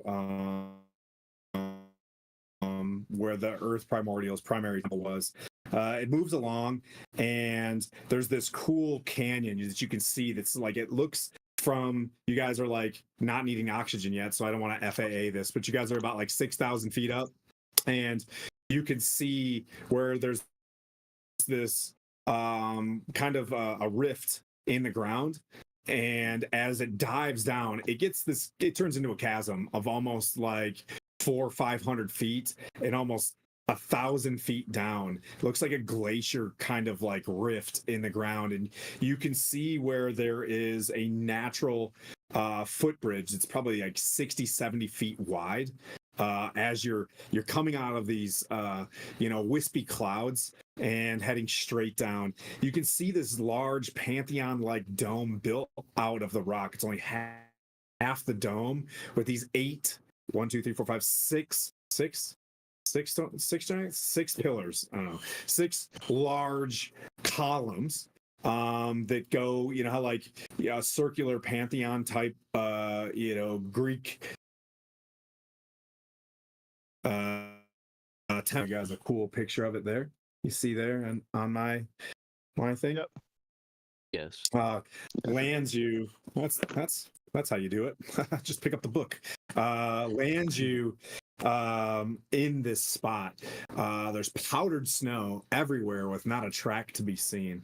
And then boom, you land at this entrance, and it becomes quiet. The rock does its large bird kind of thing, looks around, squawks and bites at the hippogriff, lets you guys down a little bit, and it flies up and kind of sits in a nice safe spot. You can hardly see where it's at.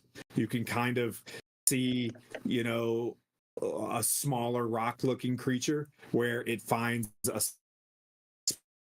spot and kind of just stares in your location. Mirren, you get the sense from your previous animal handling that it's still bonded to you, right?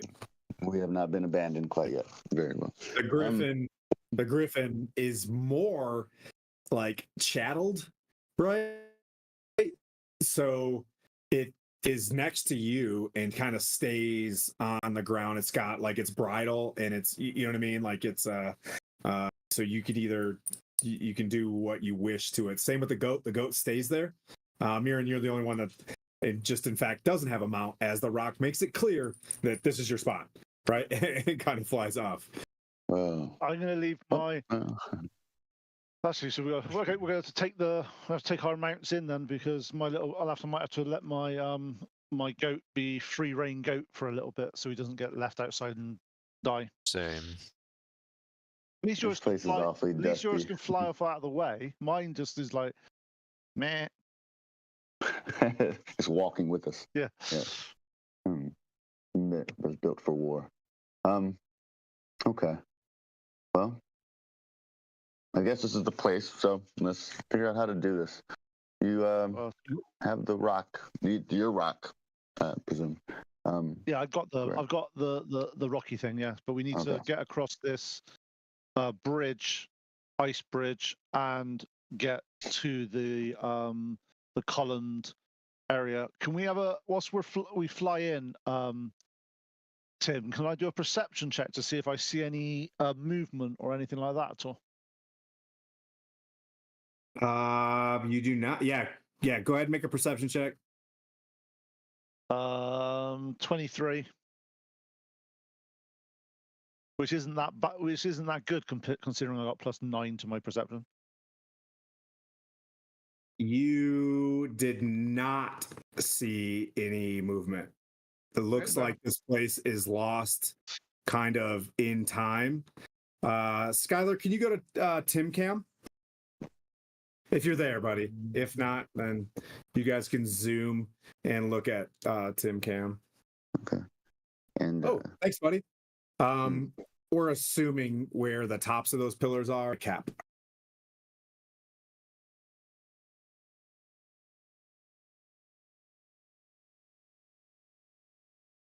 Eight pillars, right? Columns, and each one has a different depiction of. I don't know if I'm freezing or not, but I look like I'm No, freezing. you're fine. It's No, you're fine. We I can hear. froze everything froze for about 5 seconds. Oh, okay. All right. So you see down this long hallway before you, beyond these 6 pillars. There's a storm giant is the tallest of one of these depictions on the column, like right in front of you. It got like a Spartan type helmet with a big plume, and it's got like this thunderbolt, almost like a trident in its hands, and it's gripping like a sea serpent. Off to the right, you see a porcelain masked cloud giant playing like a harp, looking all bougie. And then there's the hill giants doing stuff. Fire giants is a more macabre, awful scene where it's got chained people, chained humanoids and stuff like that in its hand. And then the stone giants are just beating rocks, and hill giants are like eating rocks. You know what I mean? Like, so it kind of goes from there. But there's your So obviously column, this- and beyond these it's like an columns 80-foot pathway. So this is definite. As I turn to mirror and then go, definitely looks like this is some type of giant monument of some kind. So it would track that this is the right place. yeah, I'd wager so. I do have a question for you though. What is all this corpse dust like stuff around on the ground? It seems awfully eerie. Corpse stuff. Corpse dust. You said it was dusted on the ground. Oh, and some like dusted snow. Like it was a fresh dusting of powdered snow. Yeah, and I was asking the point because I have not seen snow, so I was like, "What the hell is?" Oh, I understand. I sort of I pick it up in a little ball, and I pick it up in a little ball and I throw it at Mirren. Nah, you put with my shield because I don't want to get hit with it. That's fine. And you do it, and it's just like that. It's just frozen I make a water. snowball and I throw it at frozen Gwen. water. When he's not I just looking. I accept it. I'm just like just. All right. Well, So we set up an outside rink for firing snowballs at each other.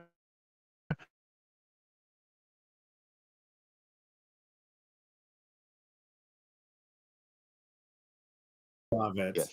yes. Yeah, so montage complete as you guys are giving each other noogies and rolling around in the ground. I know what snow is. I made a snow angel. Yeah, Gwen's just like, you might as well have fun. You know what I mean? You might as well. Yeah, and there you go. You notice while you're kind of doing this, your voices echo as you're kind of giggling down this 20-foot wide by 80-foot long hallway. You can't even see the end. It's dark in the back. You see snow go in, and the snow kind of stops down the hallway and turns to stone. Okay, start to look around to see if there's any. Is there anything that looks like it could fall on us, or is there anything? Yeah, you walk in, you look up, and 20 feet up, you see, make a perception check. I'm sorry, I forgot we're playing Dungeons and Dragons and not just Tim telling stories. My bad. I could be like, yeah, you see nothing. I rolled a really good number, and I got 11. But yeah, so you're walking in, and as you begin to make your assessment as the stone guy that you are, being a forge cleric or whatever, you hit metal on your feet as underneath some of the snow before you is a helmet, and attached to that helmet is a dog that wants outside. For 1 second, I'm going to let him off. It's got a cute dog helmet. No. You wanna go outside with me? I don't know if this is a bad moment to quickly go like use the bathroom and come back, but Let's go quick. Yeah, go ahead. all right, I'll be right back. 1 second. There we go. So Gwen's just going for a little bio break a minute. Gwen, you guys want to take your break now? Hey, Skylar, can we take a 10-minute break now? Yeah, Hey, we take do your that. time, man. Well, I mean, I leave it up to you guys. I mean, it's probably fine. I really have to go. No, we'll take our 10 minutes now. It's fine. Okay. Thank you, sir. We'll be back.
delicious.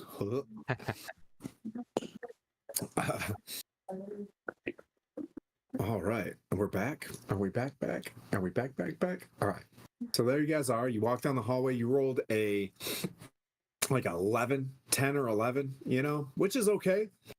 But what you did pick up while you're trying to figure out what's going on inside this hallway, there's a bunch of dead bodies in this hallway. They appear to be, with a 10, which isn't bad, some sort of barbarians. They have,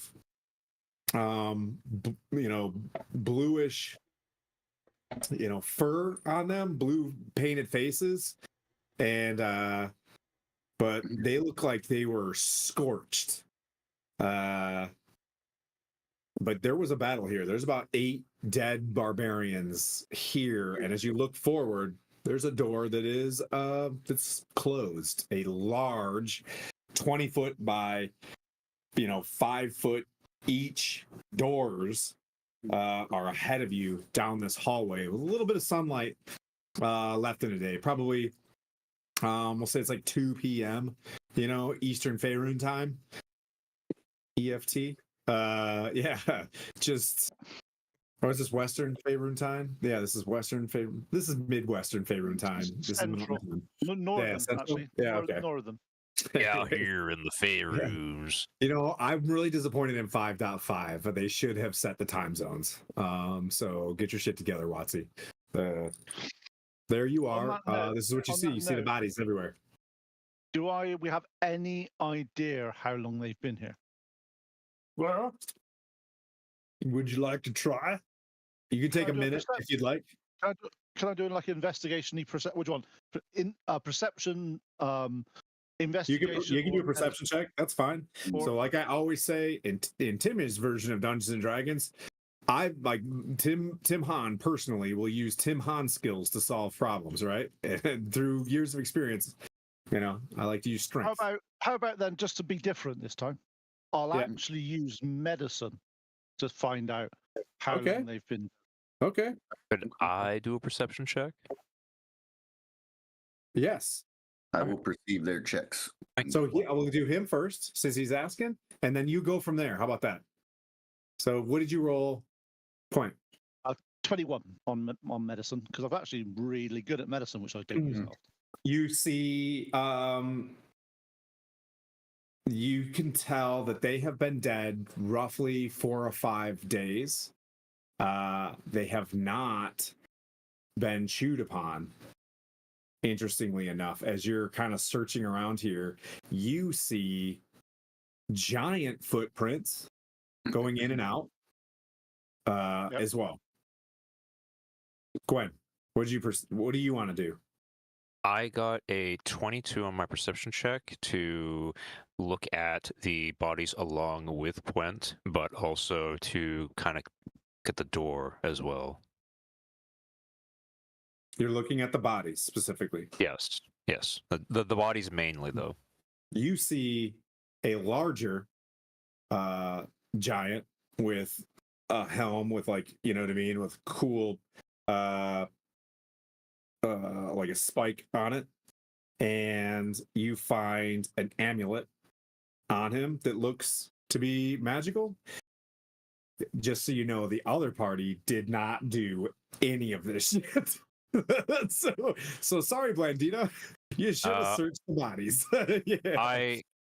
I will remove the amulet.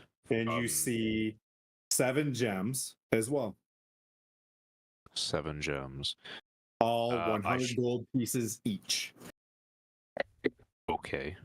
Well, I point this out to Gwent that, hey, there's an amulet here. Well, okay.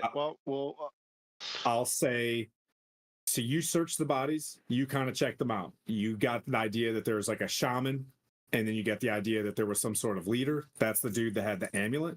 You can wait a little bit longer and do an Arcana check if you'd like, or anybody can. So you got in the 20s as well, and I like to do a little bit more of this. So with Gwen, you looking at the bodies and doing whatever, you understand that this was a chieftain of whatever tribe this was. pointed out to the party. Yeah, based on you being a cleric and based on the shaman rolling with him, you're like, this dude was a big deal.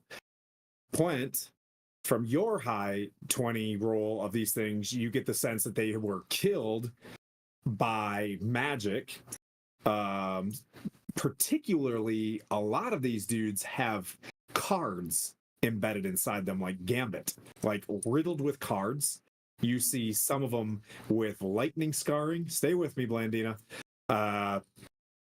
And like some dudes completely head chopped off and bludgeoned as if they were chopped to pieces by barbarians themselves. So you're kind of looking at, you look as you're assessing the time, you know what I mean? You're CSIing the what had happened here was. It looks like an adventuring party came through and their footsteps go into the door and come out of the door. Mirren, what do you want to do? All right, so they looked at the bodies and all that. I'm looking at the door, which is currently closed, correct? Yes. Okay. So, I, since they appear to be busy, I'm also I definitely with will- you.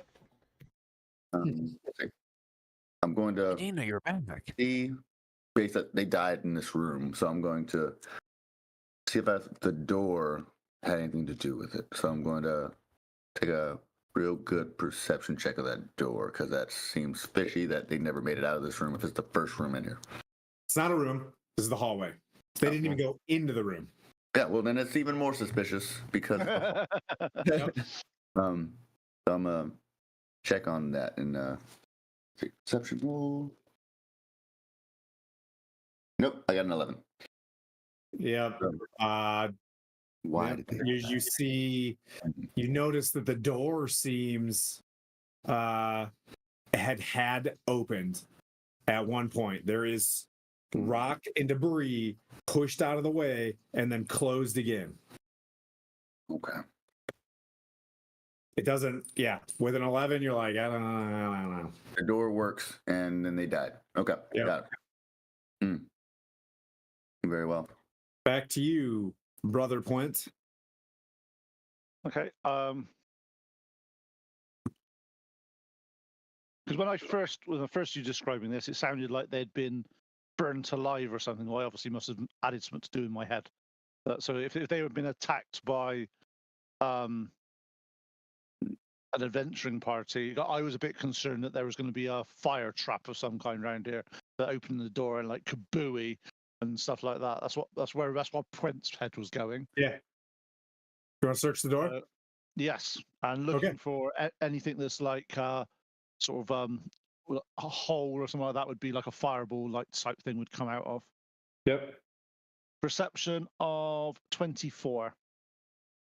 And the door seems like at one point in time it had been sealed by ice and whatever, but it seems like a huge door that would take effort to open, right? A mega strength check to open, but it's a door. So you don't know what had happened here, but you get the sense that the door was sealed, then it was opened, it's been left. You know what I mean? Like unsealed from the ice, and something went down. Very well. Just a reminder to the group: stay within 10 feet for your saving throws. So you get an additional +4 in case the roof falls on you or something. Right. I'll try my best to push you out the way, but Sounds good. be careful. Okay. Gwen, what do you want to do? Minute number 3. I would like to investigate the door, but kind of like see if it's like booby trapped or anything. See if like there's anything like off about it, That's exactly what Point just did, just to save you time. Oh, okay. Well, I thought he was looking for something more specific. I was like, okay, but what if like whoever opened the I wouldn't door make you and guys work that hard on this door. Okay, There'll be harder doors eventually. This one, right. Okay. yeah, door's a door. Okay. I ask Went and Miriam what we should do. Should we open the door? Should we wait a little longer, see if something comes out of the door? What do you guys think? Based on that, I say follow me. Battle formation. and I opened the door.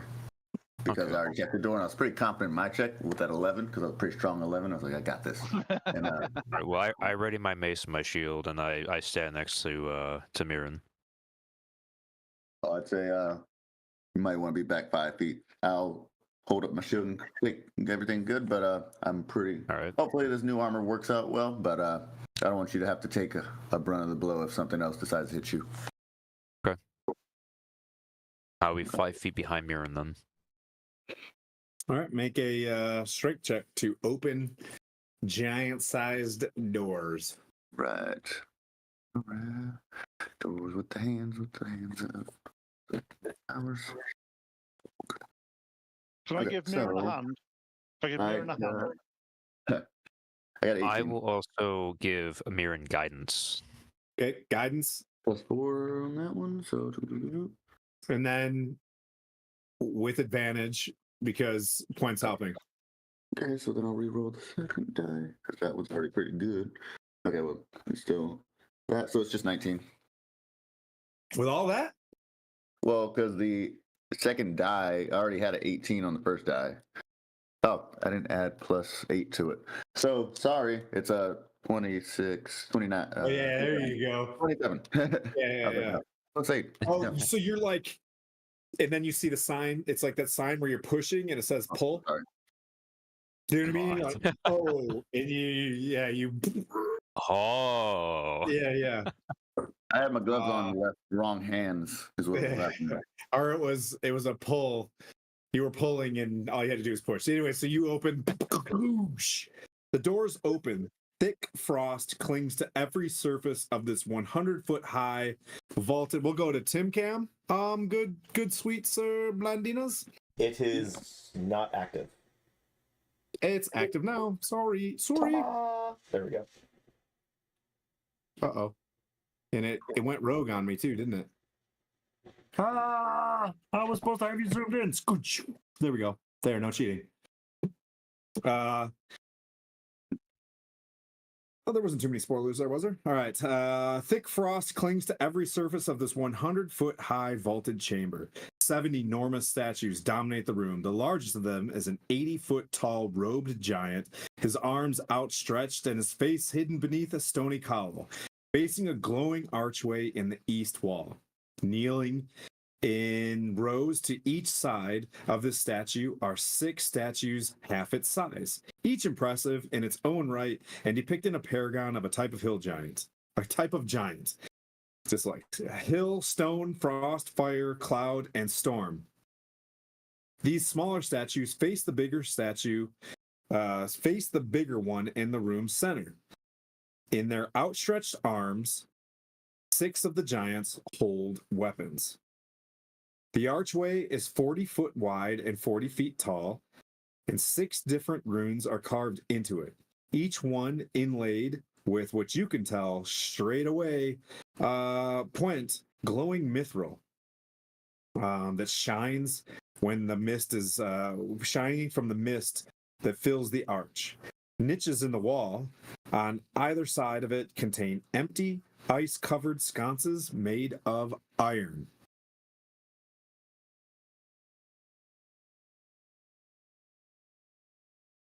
So when you say ice covered sconces, you mean that's like a hole that you'd put a torch in type thing? Is that what you mean?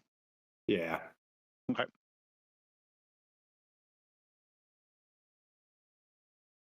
And I'm listening. I'm just walking to the other side of the table to bring you guys into the room. Yeah, so I'm just looking at these giants and just seeing, obviously you're saying that they're like a paragon of each of them. Are they, what does the, obviously we've seen the stone one already. How much more impressive does the is the stone giant paragon than all the stone giants we've seen before?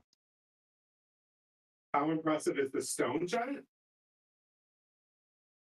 Like his regalia, you're saying? Like his wardrobe and all that compared to a normal stone giant?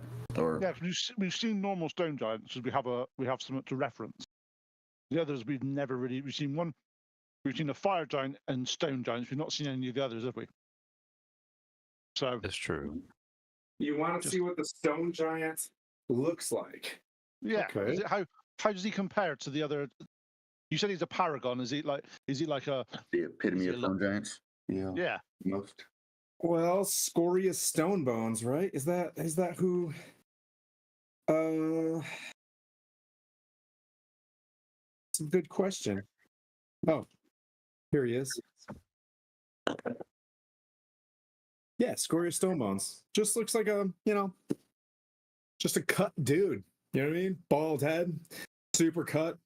He's, you know what I mean? Like, he's got a boulder in his hands, like presenting it to what's his name? The Allfather. Okay. Fair. I wasn't expecting that question. What does a stone giant look like? Like, I don't know. Just... Well, I was being awkward. Oh, okay. All right. Well, I gave you an awkward answer. There we go. Yeah, so you guys are in the room. You guys see another swirling looking portal. So so the portal looks active at the moment, does it? It looks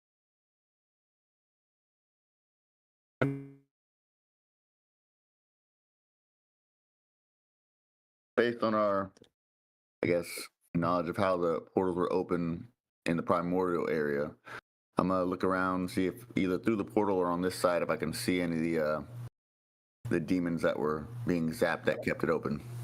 Good point. There's any Glabrazoo around. Gotcha. All right. I am apparently I'm going to, while he's doing that, I'm going to keep an eye on our exit and make sure nobody comes up behind us. Okay. Gwen's gonna turn around, take a knee and face out, looking down the hallway. And Point, what do you want to do? And then I'll start with Mirren's roll. Point, what do you want to do? Or do you want to wait? Uh-oh, we're offline I just again. disconnected. This is ridiculous. Is it OBS? It's back. Okay. What's your roll, buddy? I rolled 12 perception. You want me to roll insight? Perception's fine. Okay, You get the sense that this portal is ancient. It's been here for a while. There's mist inside of it.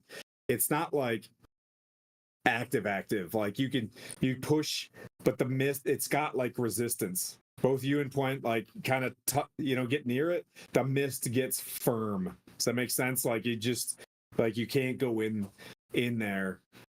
Something is stopping us. Yeah. Okay.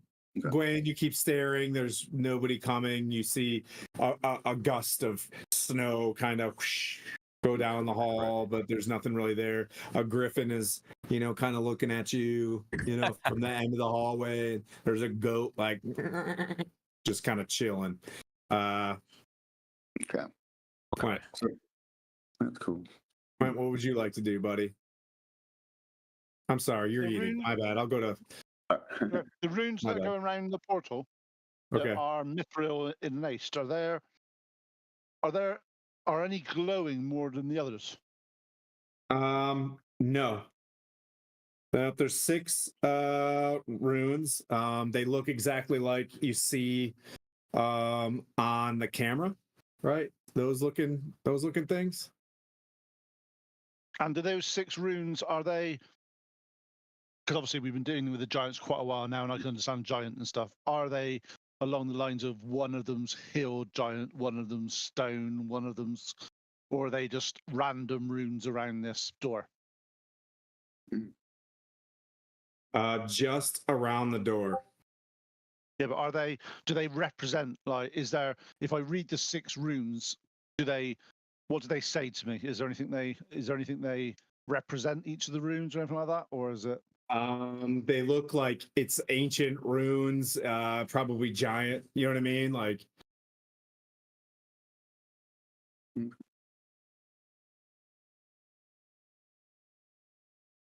ancient, but I don't think you've seen any of these before. Okay. So you said the stone giant had a boulder in its hands. What does the hill giant have? The hill giant has a bone great club. They're massive. Like it's like 500 pounds. Okay. I'm going to, while knowing that the portal is magic and these runes that are mithril, I guess, enlaced, are most likely magical as well.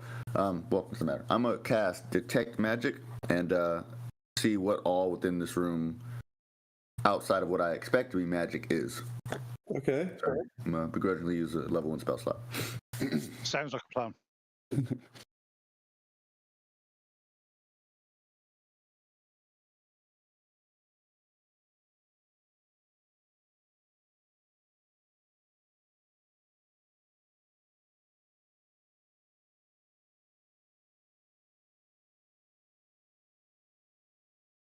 You find an aura of conjuration magic around the archway.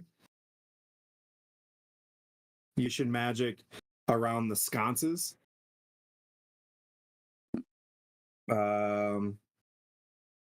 The weapons themselves have a faint aura of magic on them. All 6 of them. Dang. Just a Let's quick see. question to you, gentlemen, and that's to Mirren and Point. Do you guys happen to have Speak with Dead?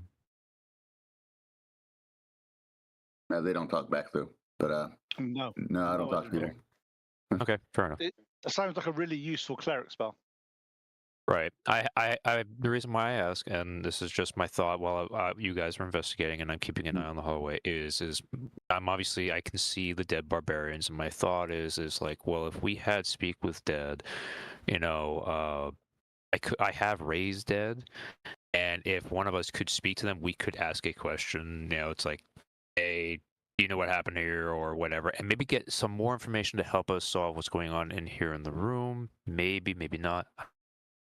I don't That's know. fair. It was just a thought. So We just don't know if they actually got in here because they died outside. no, that's fair. I agree. All right, Again, so it was just a thought. I'll let both of them know Unfortunately, I haven't got that. that However, I all would say weapons are obtaining the magical. main statue would be pretty important. That might be. So better. what was the? So you said that all the weapons in the giant's All hands were magical. Weapons are magical. There's 2 conjuration magic auras on the doorway and the sconces, which I don't know conjuration magic, so I don't know what that means. But there's magic there, and it conjures Okay. stuff. So what's yes. in the what's in the frost giant's hands? The frost giant has a steel great axe. What about the who are we missing next one?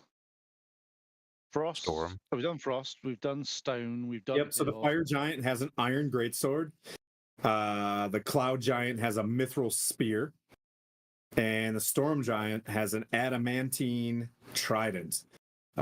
Weights varying from 500 to 800 pounds. The smallest being the bone great club of the hill giant. God dang. He's strong guys. Sorry, what was on the cloud guy again? Sorry, I missed that one. A mithril spear.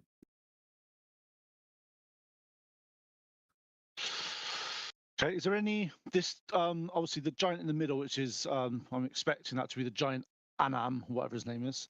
Is there any writing on his statue at all? Is there anything? Can I investigate that statue to see if there's anything around? There's really nothing.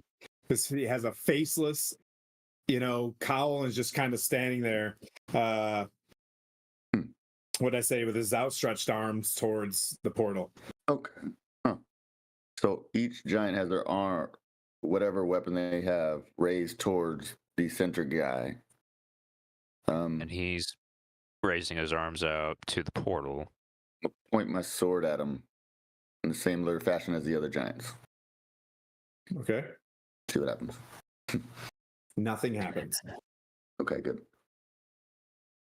That didn't work, guys. Well, so they point at him and he points to the portal. I don't see anything else in this room unless you want to. Oh, you You've only searched the portal. You only searched these things. If you do look around, you see to your right two large. To your right, a double door. To your left, a double door. One encased in ice off to your left. One not, and looks to be fashioned and like locked shut by, embraced by like a log or something. Okay. Actually, one thing whilst we're in here, because we saw the adventurer's foot, we saw like the non-giant footprints come in here. Yes. Where did they go? They go in. Yep. So you rolled a 20 on the outside. I'll keep on this because you're kind of aware of what that was based on them. You see them go into the right. Then they go straight in front of the portal. They spin around a little bit. Let's see. They hang around. They go to the bottom right hand rune. And then they head out. Okay, Straight so out. So you're so they went towards the bottom right hand rune. I'll go towards it and I'll touch that rune. Nothing happens with him when you touch it. Okay, I'm like, wonder what they were doing here, guys. They were walking around. And they got to this point. Yeah, they probably did what we did and cast, detect magic, and then saw nothing happen, saw the runes, and went and touched the rune, and they're like, nothing's here, and they left. That would nice. Can I redact something based on my memory of the party being here last time? Of course you can. Or you're the DM. Okay. All of the weapons are in a pile in front of right, Blandina? All the weapons are in a pile in front of Amon, except the frost giant has a weapon in his hand. That checks. Okay. Sorry about that. This is going to get confusing because I'll have to keep remembering what the last party did. All of the weapons are in a pile, right? And then, but the frost giant has one presenting. Okay. So the frost giant has a steel great axe in his hand. That's right. Okay. So if we Does look the at frost that and go, giant look familiar? I mean, it looks clearly like a frost giant. No, not someone you've met before. No. Oh, okay. It All right. It looks like what's his name? Thrym. I mean, if we go back then and we look at this pile of weapons and we go, well, he's got the steel great axe in his hand, and I'm not metagaming, so I'm going to ignore my list now. So I'll ignore that list I made and go. Well, you would have figured it out. Previously, there was the room we ventured from, the murals and all that. Yeah, I was going to go back and look at the murals and see if they had. We'll give you that. The weapons that were on the outside and the weapons that are on the inside, they're just piled up in the center. There. Yep. Yeah, that's what I was just making sure of. Yeah. So these weapons are really fucking heavy. I'm going to have to go to Mirren and go, look, I ain't going to be able to lift this on my own. All right, then I shall stand by one I shall use my Peerless Athlete Channel Divinity and have advantage Is the on. idea that we are going to place these weapons in the appropriate holder's hands to see if this helps the room? Yes. Okay, just wanted to make sure I was in on this. All right. If you guys need help, I will help as best I can. And the amount I can carry, push, and drag and lift is doubled now. So what I'll do is I'll try to if one of us assists you and one of us casts guidance on you for each of them. Just cast guidance. It doesn't really matter. Yeah. Dwarves are stronger than Asmar, so. Actually, what is your strength, Gwen? My strength is a 13, and so it's a +1. Yeah, mine's only a +1 as well. So it's 800 pounds. It would take about the three of you to move this, and you're struggling, you're sweating, you're moving around, but yes, you're able to get them all back in their rightful place. Nothing happens. Okay. And so to make sure everything was right before, the portal was already active even when the weapons weren't in there. Correct. Yeah, portal stays the same. It's a swirling mist. Ask Point, what is conjuration magic? Because that's what I detected. As a cleric.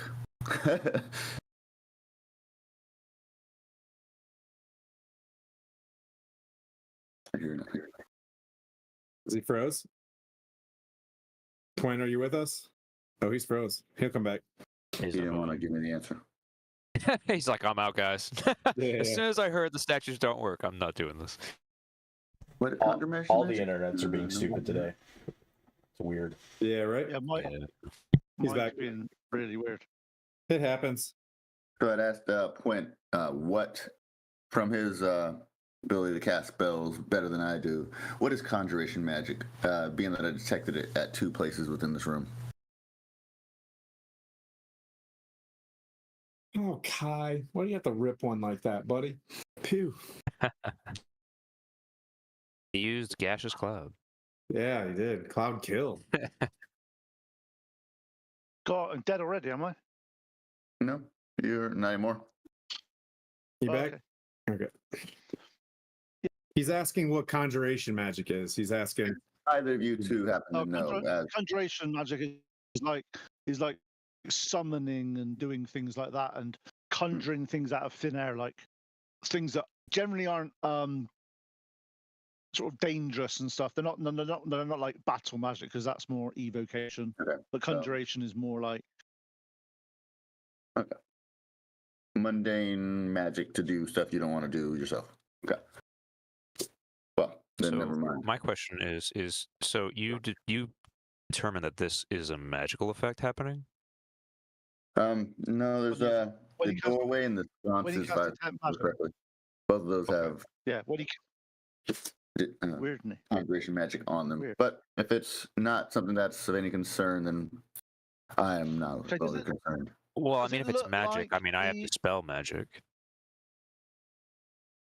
Does Then maybe that's what the ice Oh, effect God. is. That Then, might be an option. Because the only other option I was question, thinking, if not to spell magic, would be Sacred Flame.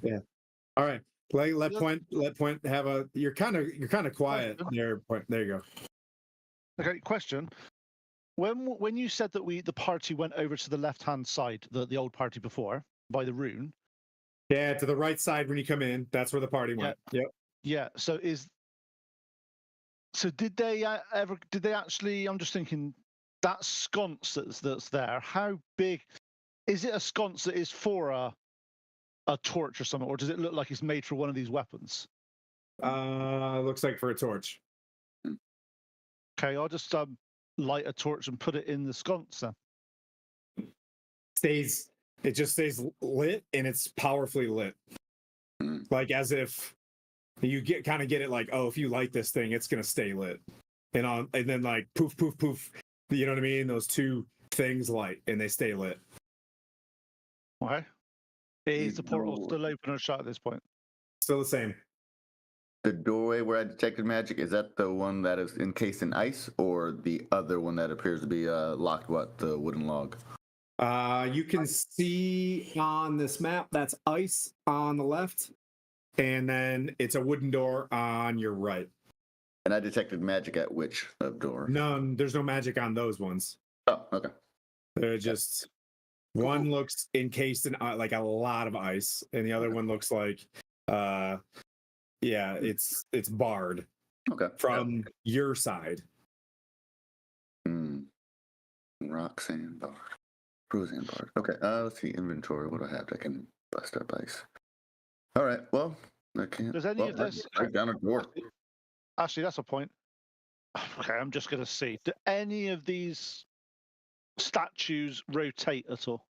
Do they move? Do they do it? Or are they completely locked into place? Well, they're locked into place.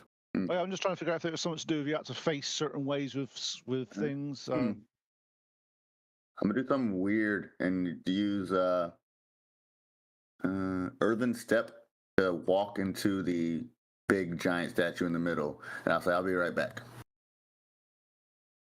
You're walking into the statue of Anam. Yes. Okay. The bonus action. Yep. Oh, wait. No, stamp that. I can only use that once. I can't rest in rock. Never mind. That's one use. I don't want to do that. Scratch that. I don't want to be there forever. As I just read that. So now we're down to 2. Never mind. I thought about it. Now I cannot do that. If you used your shield, if you took the orb of the Stein room, it negates everything else and it will only do that property now. Mhm. If you placed it in your shield, the rest of the other properties go away. Okay, I thought it said it gains that benefit in addition to the other. Okay, never mind then. Cool. Then I don't even need that anymore. Good. Then let's see. I am going to look at the door that appears to be barred on the opposite side of us. No, it's barred. On our Like side. it's barred to, you know what I mean? Like to keep the door closed from the other way. Oh, okay. Well, then I will lift the log and be battle ready because somebody was afraid of the other side of the door, and let my party know to come or be at arms and be ready. Okay, you open up the door. Wind blows in. A gigantic brazier lights in the middle of a huge, like mead hall.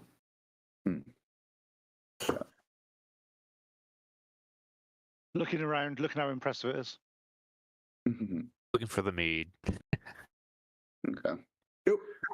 Okay, cool. Good. No enemies jumped out. So Well, you're not walking in, but yeah.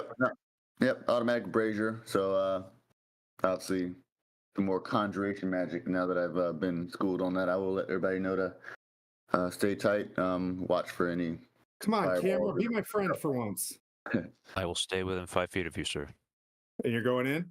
Yeah, within 10 for the aura, but I'd say at least 5. You be wherever you want to within that, but I'm going to stay within their radius.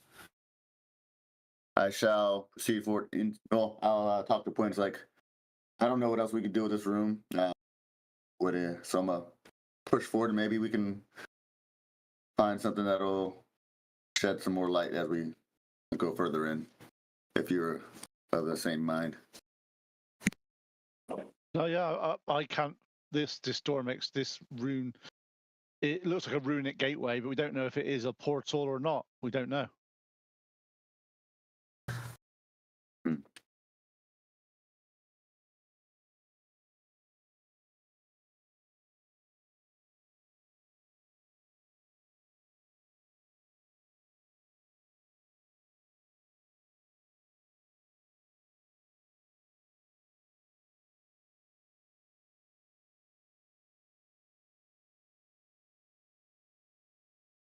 These doors suck. Sorry, you want the forge? Okay. All right.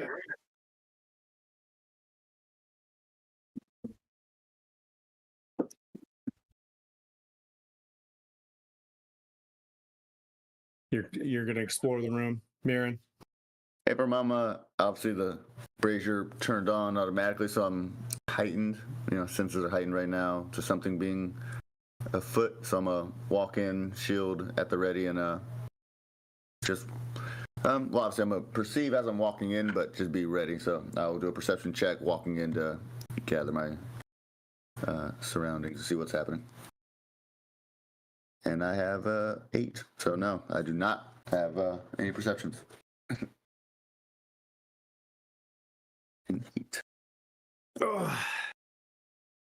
Well, Blandina, what do you think? So, you get into the room and like light clicking kind of you hear, and from an icy crack in the floor, this serpentine blue scaled beast with like a cobra flare all the way down its spines as a massive remoraz pulls from the floor as you guys roll for initiative. And yes, it'll be the spicy remoraz. Why can we run back out the door and seal it up, please? That's what we're doing. Replace the bar. Yeah. Is that what we're doing? Or are we fighting it? I'm Mirren? going after glory, and I'm going to, once it is my turn in initiative, charge head first. But I cannot currently charge. I have a 6. Okay. Obviously, Hyronius has placed this ahead of me to take it down, and I shall. Give me 2 seconds to bring up the encounter. Magics. Magics.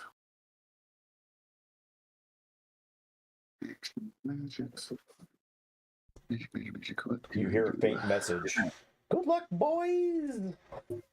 It smells like pumpkin spice lattes in here.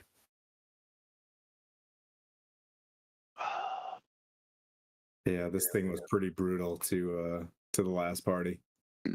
Oh boy. And yes, Splendid, it's hungry. Oh all boy. right. Oh boy.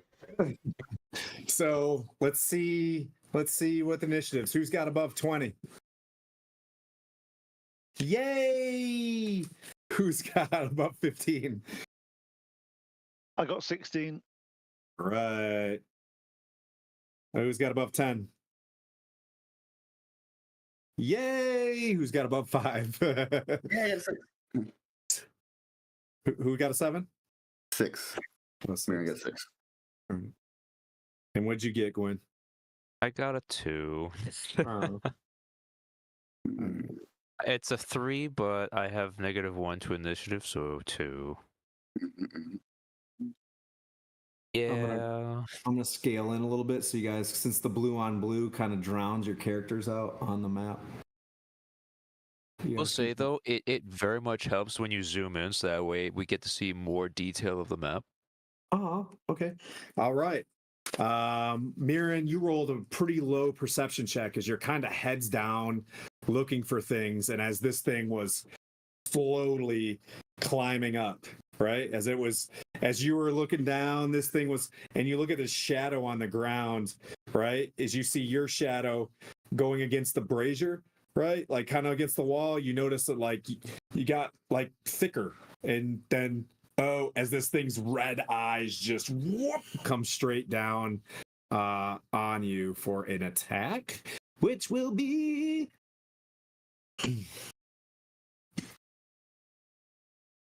it moves to you and it begins to do its bite and swallow on its first round. You better not have You are lucky. It does a 21 hit.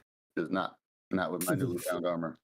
Praise the great ACs. Whack as this thing swings down on you as it gets close. A creature. Okay. And it is in your space. And that brings up Quent. It moves to you. And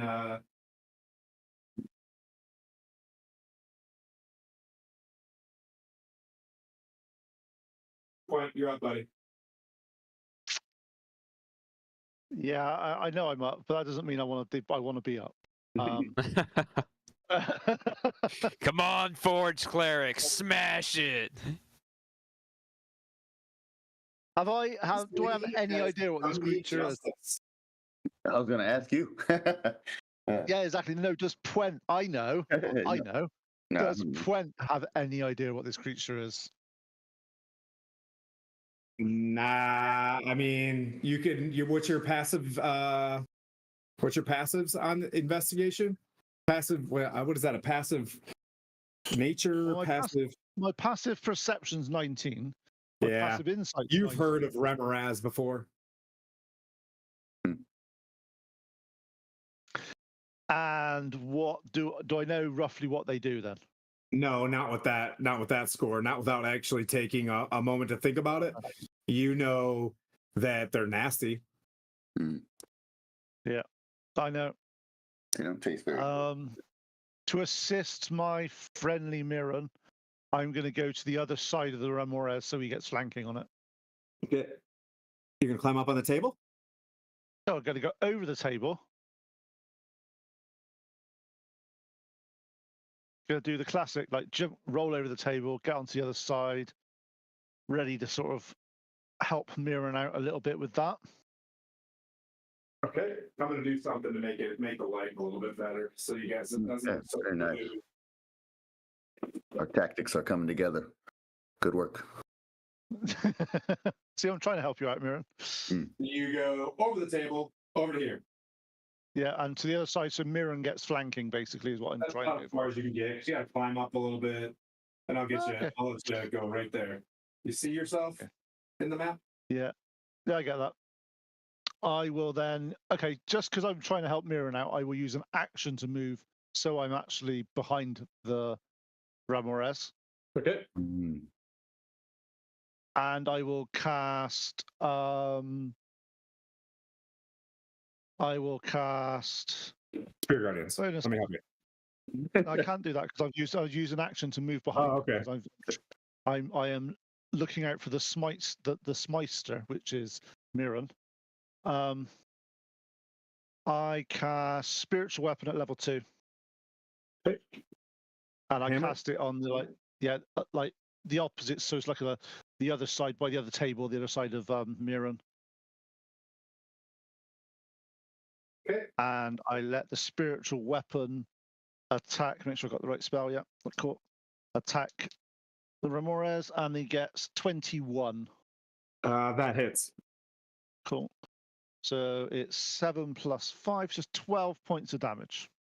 Okay.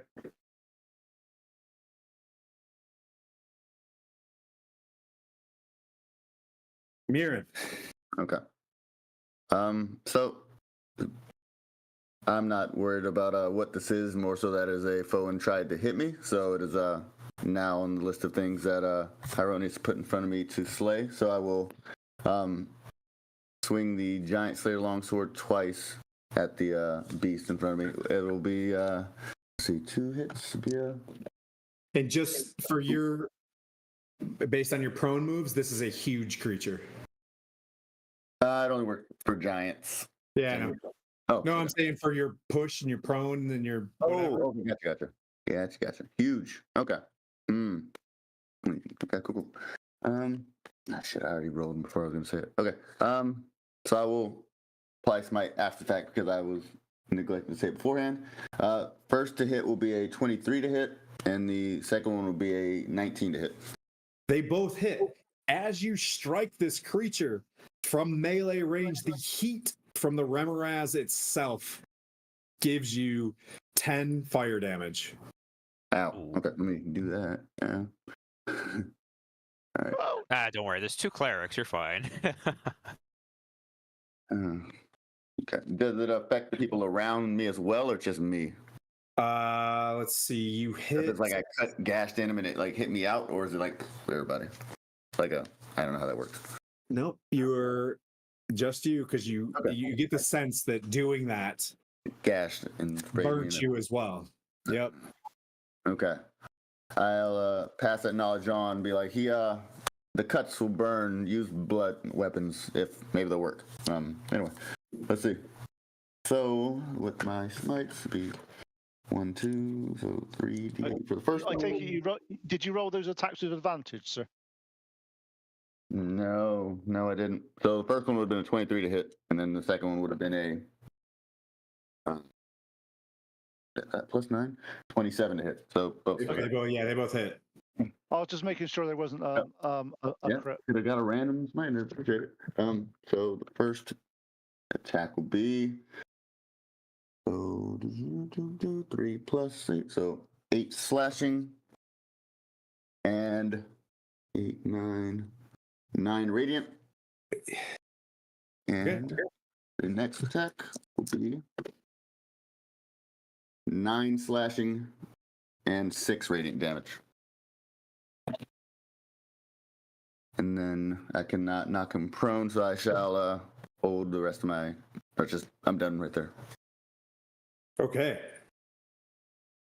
Yep. So as you swing in with your long sword and you hit this thing and it burns down your gauntlet and bracers, you swing again and hit it, dealing some damage to it, and that brings up Gwyn. Just want to say real quick, this is my first time in D&D fight one of these things, so I'm very excited because it looks really, really, really cool. But for my action, could the Remoraz make a Constitution saving throw of 16? I'm going to use blindness, deafness on it to blind it. Okay. Nice. You cast it. Yep. All right. That's a spell slot. Yes. It consumes And that's at level 2. Yep. You see its eyes are this weird, like it doesn't. It's still, you don't know if it reacted to it at all. Okay. But All you right. Well, cast I guess we'll. that. You'd have to see. Okay. Well, we'll have to wait and see if that worked. But for my bonus action, I am going to use a spiritual weapon. Okay. And that'll be at level 2. And Where would you like your spiritual weapon to go? Next to Mirren, front of the creature. Okay. Because there's these two. Are the things, the creatures in between, are those meant to be walls? No, Tables. Huge, Oh, those are tables. Okay. You know what then? If that's the case, because I don't want it to hit it and have it do splash damage to Mirren, if it could go up on the table, to the left, right, to the right of the creature and all that stuff, that'd be okay. So I've got one spiritual weapon on the right. Do you want to do the opposite side or put them both Yeah, the opposite side. Yeah, that works. Right. All right. All right. And I shall make the attack. All right, work my hypothesis based on this attack results. See what happens. Is it only slashing damage? 15 hits? 15 does not hit. Okay. All right. Then I'm going to stay where I am for right now. Then. Yep. So the That'll be spiritual weapon manifests, it moves towards this thing, and it hits against the scales of this thing. It just slides off, spins back around, and begins to glow with radiant lights on both sides of this thing. It's like a radiant cop car next to it. But then this brings up the Remoraz again, who will begin to try to hit the paladin. And it misses again. Hold fast, fellow people. Let's slay this fast so we don't die because the fire hurts.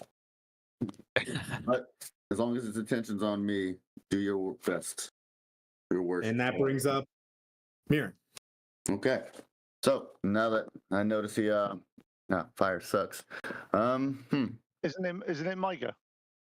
No, it's your go. Pwent. I said P for paladin. I'm dumb. Pwent. P is for Not paladin, yes. Yeah. Ooh. Okay, just checking. I don't know Okay, why. I'm gonna try some fancy now because Okay. I feel like it's got to be done tonight. I wanted to see how it'd go. Mm. So Oh, I know what you're gonna do. I reach into my pocket, find 10 little hammers, Yep. and I throw them into the sky. And I cast animate objects on them. Okay.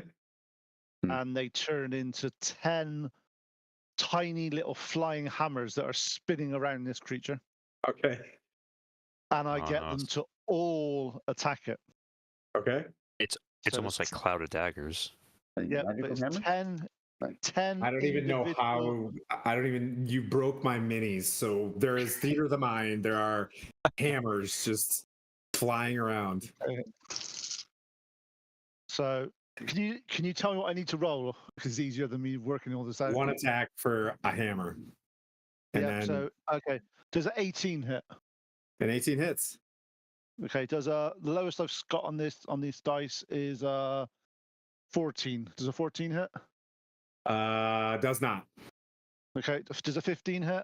That's a 17 AC. There you go. That's what I mean. Okay, so of the 10 attacks, then 7 hit, Okay. and it does 1d4 plus 4 for every attack. Okay.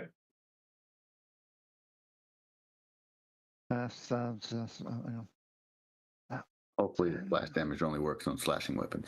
We'll be fine, Upson. No. That would be really rough. Plus, hang on, I need to do mass.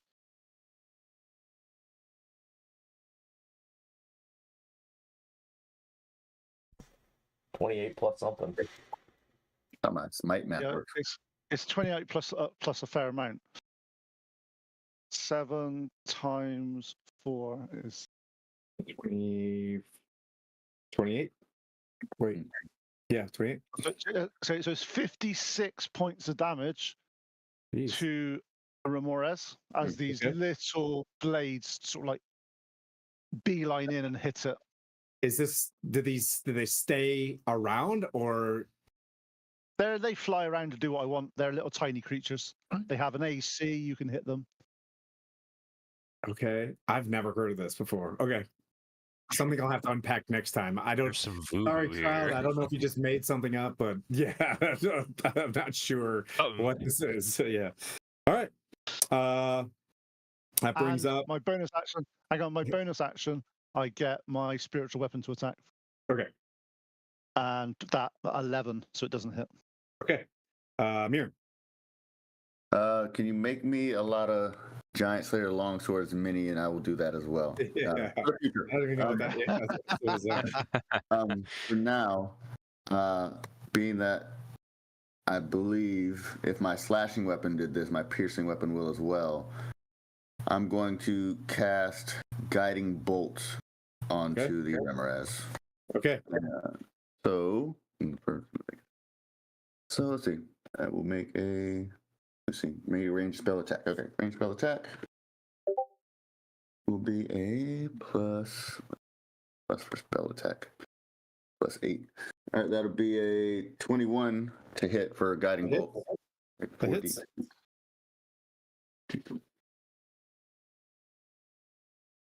6, 8, 9, +4. All right, 13 radiant damage on the Ramores from guiding bolt. And it's the next person gets a advantage, correct? All right. Correct. Anything else you want to do? Now for my bonus action, I will cast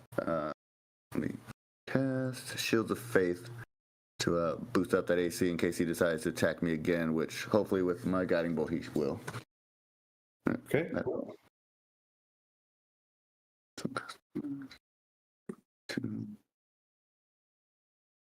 And that brings up Gwen. All right. We're doing much better, Blandina. I missed twice. That makes a big difference. Yeah, But yeah. a bunch of tiny hammers. You know, 10 extra dudes helps too. I don't know about this spell. I am going to use for my action guiding bolt at first level. Okay. Here.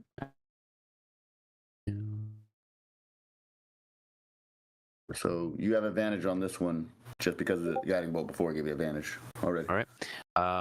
15 plus 8, so I'm imagining that hits. Yep. Alrighty. And that's 46. All right, where did oh, here they are. Second level, 46. Okay. Oh, it says here for at first level for guiding bolt, it's 46. Yep. And you said first or second level? First. Okay. First. Smart. 16 damage. Okay. Roll 3 5s and a 1. Yep. And that was my action. Now I'm going to use the spiritual weapon that I still have up and see if that'll. Okay.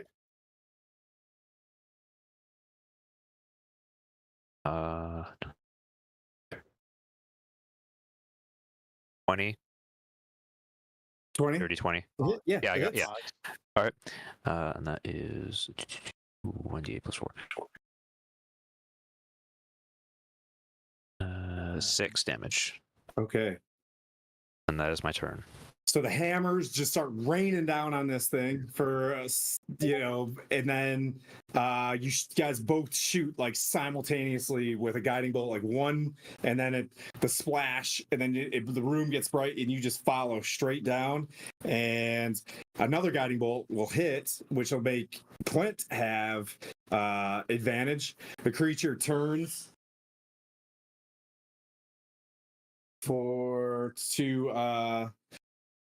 like it goes to Gwen. Oh, 9 plus 11, 20. 20 to hit. It Pretty like hits. it reaches you, like it goes over top of like its body is and extends over Mirren. So there's a big arch, like it's like a snake, grabs Gwen. Let's see. Huzzah! Didn't see that coming. That's Yeah, all it's right. got what is it? 10-foot reach, and he's just right behind you. Yeah. Or did you just like Uh, want me to go over there, or did you just eat him and come back? no, it's gonna stay in the same spot. Oh, okay, cool. Got it. Yeah. That's 40 piercing. Oh, God dang. Okay. Oh. And 10 fire damage. So total 50. Right. Okay. Say all together now. Say, ouch. Yeah, that- And then Ouch. Ow, I'm at 16 health. Help. but on top of that, here's the fun part. There's the fun part, Blandina. there's more. Oh no. You are Here we grappled, go. Tackle and grab. and he begins to pull you into his mouth. You are swallowed this round. You. Oh, I don't see swallowed here in the conditions. Grapple, definitely. You're grappled. And shall I, it's shall, shall I tell you, swallowed. shall I tell you the condition that it generally leads to? Restrained. Death. Yeah. So you're in there. The room got quieter. I'm gonna go ahead and roll your concentration check for your spiritual weapon, right? That's not a It's not yeah, it's not concentration. Yep, so you're good to go. Spiritual weapon's hanging out, but there is no more Gwen. Just snatches them up. Snatch your kids. Point with advantage.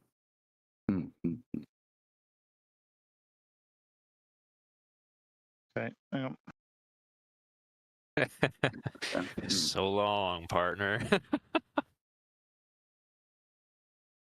You said you wanted to fight a Remoras. I'll give you the whole experience. I know it's really exciting. Like it is really exciting because I've never fought one of these before. So it looks. I did cool, this on the so. very first round with the other party, and it just went to shit. They left. They fled. They fled. They clearly fled the room. And the only way I can flee this is to way- the afterlife with Paylor. That's it. So I'll do it as the advantage is just one of because obviously they attack at 10 individual times, so just the first one of those get advantage because Okay. otherwise it's broken as fuck. Because Yeah. otherwise I'm not doing that because that's broken. Yep. That means I got seven attacks again that Okay. hit. So 7 times 4 plus 28.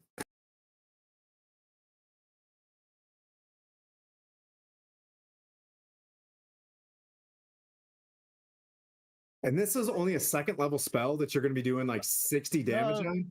No, this is a 5th level. Oh, This is okay. a- Okay. I was just like, God This is damn. anime. This is anime. This is anime object. A 5th Gotcha. level Gotcha. spell. Gotcha. Wait, objects? Object. No, I'm joking. Wait. No, this is basically it's my domain spell from being a forge cleric. Cool. Hang on, I'll let you know what it is. Just rolling it now, adding up some numbers. I want a domain spell. It's only 47 that time. Another 47? Yep. How do you want to do this? Oh, The Remraz is gone, Bladina. What? Are you what? Huzzah. What? hammers. Hammer time. I want to basically these little axes to spin round and just like sort of chop its head off, And then just fall over. there's like a Gwen in there, like, like upside down, and Gwen falls out of its head as the head departs it, and it falls on the ground, kind of limply. Gwyn just dusts himself off and he says, "Did anyone see that? Because I will not be doing that again." If this thing hit in its first 2 rounds, this would have made it completely miserable for you guys, but luckily it missed. Like acid damage and mess up my brand new armor too. Like, Yeah, I don't know. It's just a Just Remraz. made this But the thing shield. is, it does 6 dice 6 damage while you're inside of it every round. Oh, Yeah. So Oh. it just kills people big time. Yeah. But so instead, the room is quiet. I'm like, No, fuck, what? Okay. That's why the door was barred. I think it could have broke the door. That was. It could have left a note. Yeah, Okay. they could have left a note of like big ass creature here.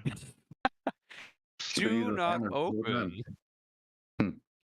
I think if that's your new go-to besides Spirit Guardians, that's quite the move. I can only do it once a day, unfortunately. Right, I need to learn that. That's well, the Remoraz. I'll explain it to you. Basically, what it does, it allows me to do multiple things. It basically allows me to animate either 10 tiny objects. It either lets me do 5 medium objects, or 2 mediums in a large, a couple all mixtures, but they basically all have different levels of hit points, AC, and attack rolls and stuff. So if I could get one huge one, but it'd only do like +8 to hit and do 2d12 +4. But it means that then it'll act as like a big shield in front of us type thing. But I quite like these little. That's why I made a load of these little axes in my downtime to sort of spin around and cause some fun. Okay. I'm not gonna lie. I thought when you were making the little hammers, you were going to give them as like tokens, as like like little badges that like you would give to people. Yeah, like medals for like helping a dwarf of the clan that he's a part of. So I'm like, oh, that. Sorry, cool, guys.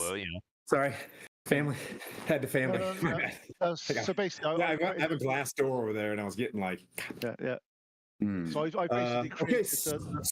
I was just describing what the animate object spell did to these people. Meta.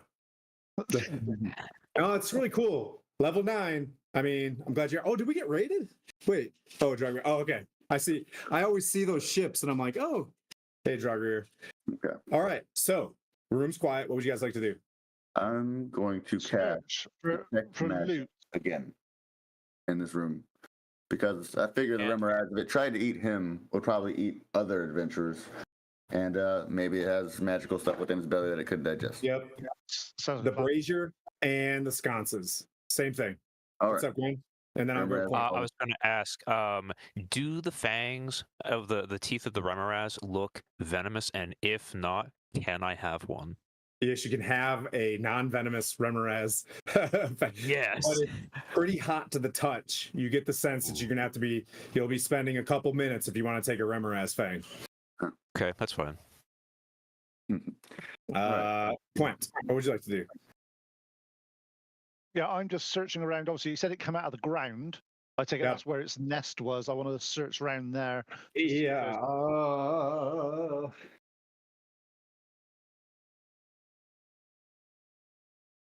It just looks like it eats a lot of food, unfortunately. This is not the room with the treasures. So you just... it looks like there's a lot of rubble, and it uses move through earth shit, where it looks like there's a crack in the ground, but it seems to just move with the earth a bit, and everything fills in behind it. And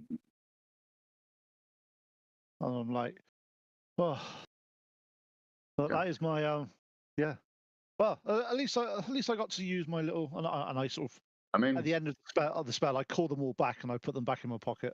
It saved Gwen's life, so good on you. Yes, no, thank you for that. That was very much appreciated. I did not want to be turned into whatever this thing does, so I'm all set. Dude, 3 characters went unconscious in the last one, and Blandina used hypnotic gaze from 10 feet away to hold this thing as like death saves, brought people back to life, and they just skedaddled. And that's why all the treasure and all the shit is still left there, because we were like, we're out. Yeah, so the room is clean. You guys search it. It's just stone. It's like a gathering area, where the masons show up ever so often, and you got a BYOB. Okay. I turn to Gwen and say, I think we need to. You got hit. I think we need to heal you up before we do anything else.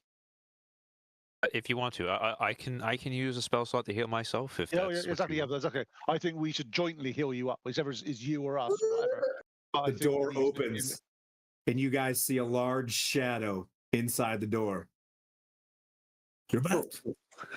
Seems like a really slow shadow. I'm gonna use lay on hands and give him 20 hit points real quick. Thank you. Trying to heal you. Trying to. It's like this is. I got 1 second. Gotta heal this guy. I don't. Yeah, time out. Time out. Hold up Time one out. sec. Whoever you are. But no, a large shadow. What? Mirren! It is I! It's Harshnag! Oh. Oh, Oh. you got him! Huzzah! Ha. I was out, and he's got like an elk underneath his arm. And he's like, and he sets it down. He's like, oh, I was waiting for the others. You guys came instead. What others? I thought they died. The other who? Well, you might be confused with Sir Tim. Quint, roll an insight check.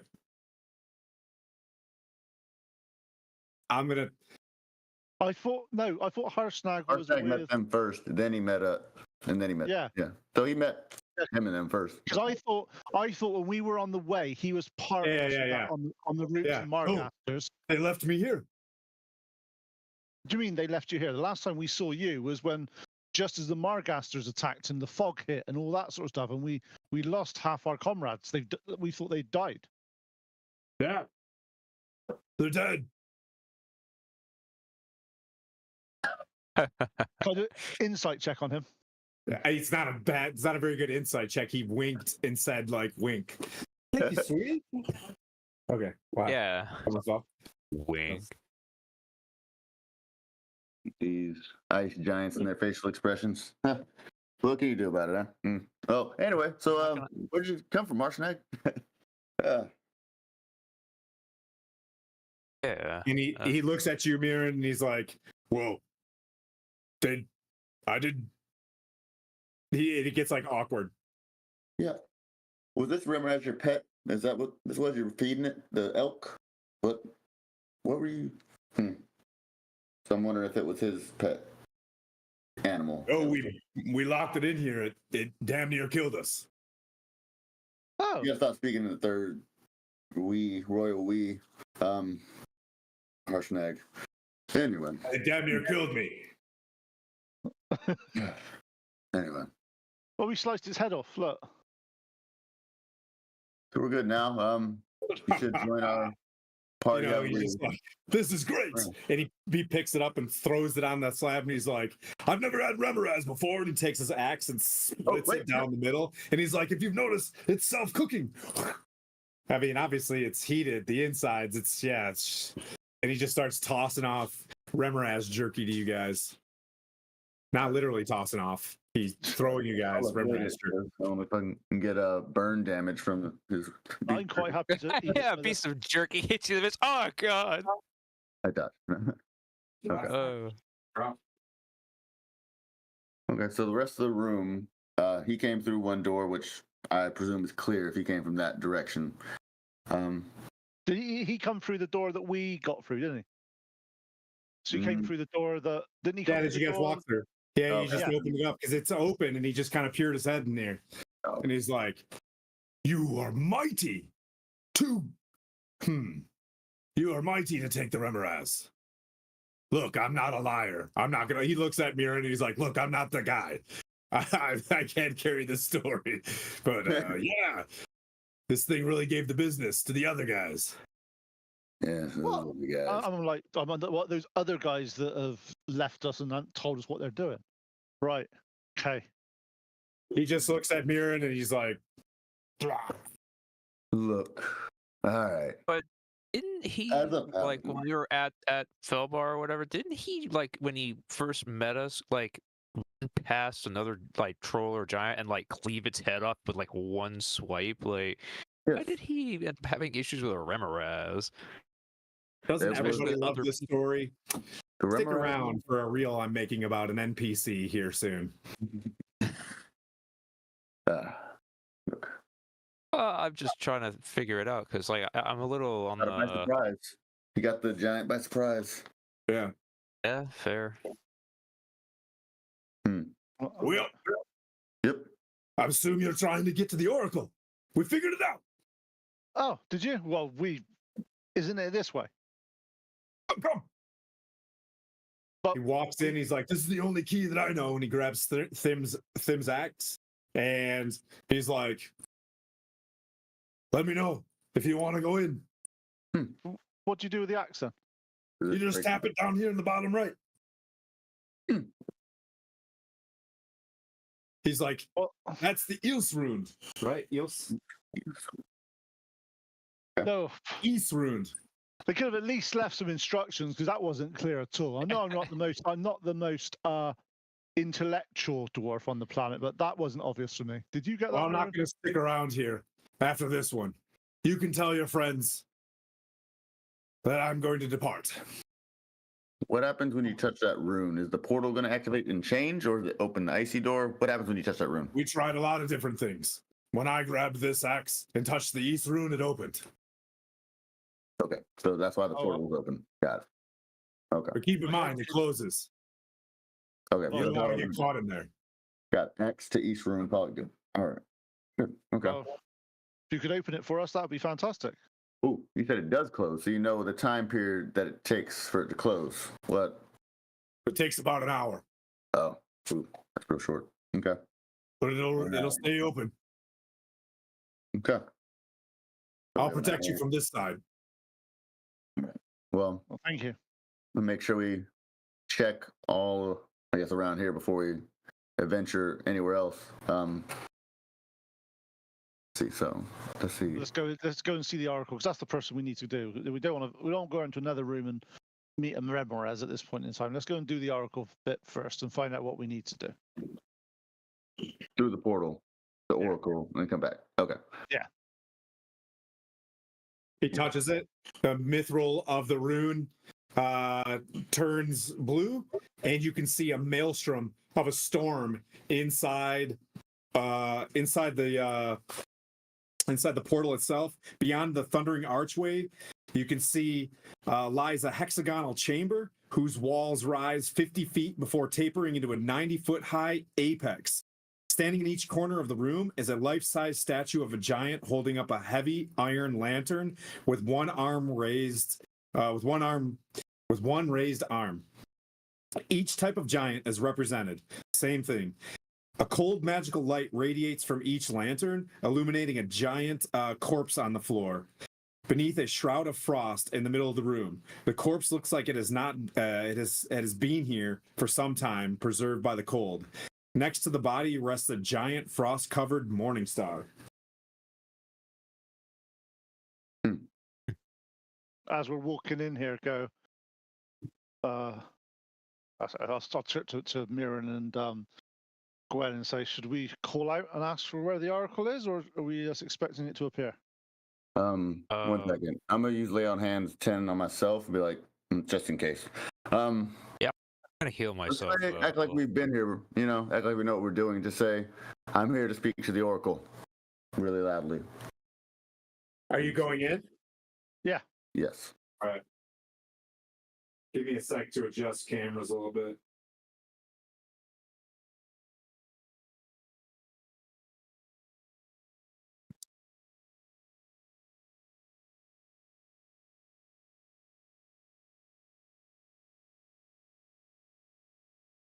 I say it's always better to act like you've been there before, even if we never have, because obviously we never have. But they don't know that.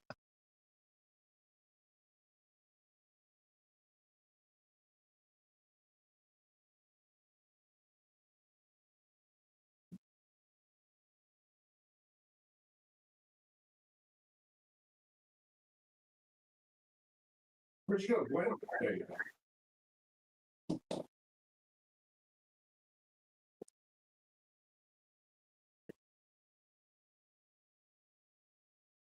In the meantime, have Gwen, you healed yourself back up with what you could So I'm before going to.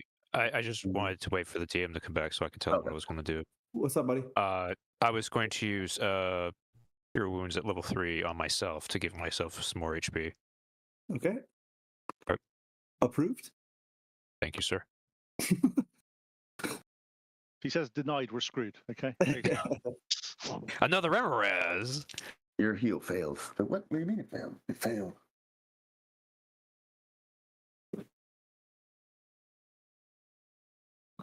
Also, I think it probably helps that Healed back for Mirren, 16. you've got a lot higher, or me and you have got a lot higher AC than the other party. Do now. I mean, well, Yeah, that's Tim got my AC. that's a Majority of the rest of the party, not an just understatement. Yeah. Did you get munched? Did you, Skylar? No, I saved the party. Oh, nice. See, I I held bet that made you feel good. I held the Rimmeraz with the gaze the entire time so that everybody could get out. Who Why? barred the door? Harshnag. Mhm. That's why everything was left in place, because we just bolted. So you walk in, you see the body on the floor. You said you begin to inspect it. Yep. As you inspect it, the spirit rises. Oh, you're back. Oh, more small folk. Hi. Yeah. He's like, I am Aegoron. I sense the relic on you. He's like, the oracle, and it like looks down at the ground, and you can read Twent. It's written in Dwarvish. Yep. I just have to get caught up. Around this circle below this ghostly giant that stands up and is confused by who you guys are, he just points at the ground, and you can see that his body is laying there. He looks the same as the body that's there with the morning star that's out. And he just stands up and he's just like, lots of small folk that are here. You can see around the circle, it says, ask your question and know truth. Why would he want to lie? Well, I said before I we am ask the question, Aegoron. I am not the Oracle. The Oracle is on the floor. We went through Okay. this about a week ago. different small people, different small people. But brave, clearly. Well, we've been asked, and I'll get the rock out of the baseball-sized rock and say, we've been asked to bring this here to cleanse it. How do we do so? He's like, well, place it within the Oracle. I'll place it down in the oracle then. Like this great blue light just whoosh, like flashes up. The gems fall from it. The rock, the boulder takes its natural form. As like, from like the boulder that looks like outside. But this is it, right? This is the original boulder itself. And the oracle around it begins to kind of shine, like the words in Mithril, ask and know the truth. And he's like, the oracle approves. It appears the oracle is ready to answer questions to brave folks that have gone out to defend the ordning, like your friends. Yes, anyone who defends the ordning is a friend of ours. So, what we need, I guess I'm gonna not speak loud enough in case I don't know. There's like a three question genie wish thing or anything. So I'm gonna be like, we'll do a turny round thing, and we'll go to the back of the entrance. We'll get a huddle. yes, I go. 1 second. Huddle. Oh, okay. I'm here. I'm listening. Yeah, we're just doing a huddle between the players a minute and go. Okay. Just in case. It's very cartoony as Aegoron is kind of standing there. You know what I mean? With his dead body on the floor, and he's like looking at you guys like, honestly, I can hear like really, really far away. Just, do you want me to sing or something? But I'm a ghost. I'm pretty sure I'll still hear it. You can hear it. We just don't want the oracle to take it as a question at the moment. Okay. So yeah, I will tell you. You can ask 6 questions of the oracle. Each question will extinguish one of these lights. And from when your friends were here last, the door will close in an hour, and you don't want to get stuck in here with me for eternity. But please stay. 6 questions. Okay. So, well, if I I look at the party and say that there's. I understand this is an oracle and this is a giant, and I understand that where we are coming from, but there's two questions I have that are in my mind at the moment. One is Wait. And he tells you to stand outside the circle when you ask that's what questions. we're doing. That's what we're doing. Yeah. He's like, whoa, don't ask. That No. fell. The other party, they fell for that one. No. We know that's why we said we're doing it away from that. We are literally. So I think one of the questions I want to ask is, where is Iron Slag? Yep. I'm also. I turn to the party and go, we'll get through the rest of the questions. If there's a spare question at the end, I do have a personal question to ask, and it's to find out something about one of my ancestors. Fair. Absolutely no issue with that. To know one's or something about one's ancestors and past is always useful.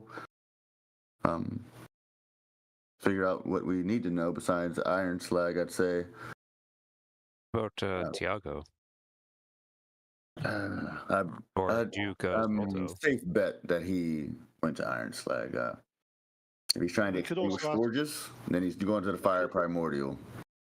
And we could also ask, what's the relationship between the fire giants and the drow? That's also a good one too. Yeah. So I'm just writing questions here. So I've got three at the moment. One's my personal one. Yep. Iron Slag, is it how do we restore I'm just the ignoring ordning? you guys till you ask the question. Yeah. How do we restore the ordning? Is that just a standard one? Is that That I think is fair. I think that one's kind of like needed, honestly. So do we? I mean, maybe I've missed it. Do we currently know where the Eye of the All-Father? Are we in the Eye of the All-Father? we are? This is the eye. This is the Eye of the All-Father. Okay. I want to make sure. I didn't see a sign outside, but just make sure. Cool. I didn't want to ask the same thing. Cool. So I think if we have those, how about we do this for now? Just so if we ask them in sections, if we ask the first three first, which are all ordning questions, which is where is Iron Slag? Yep. What's the relationship between the fire giants and the drow? How do we restore the ordning? And based on those three answers, we can re-huddle ourselves. Back out and ask another one. Yeah. And decide what we want to say for the other three. Agron's like, you guys are way smarter than the other party, bro. I mean, there's a lot of smart dudes in there, but you'd think, based on them being like wizards and shit, you guys got this.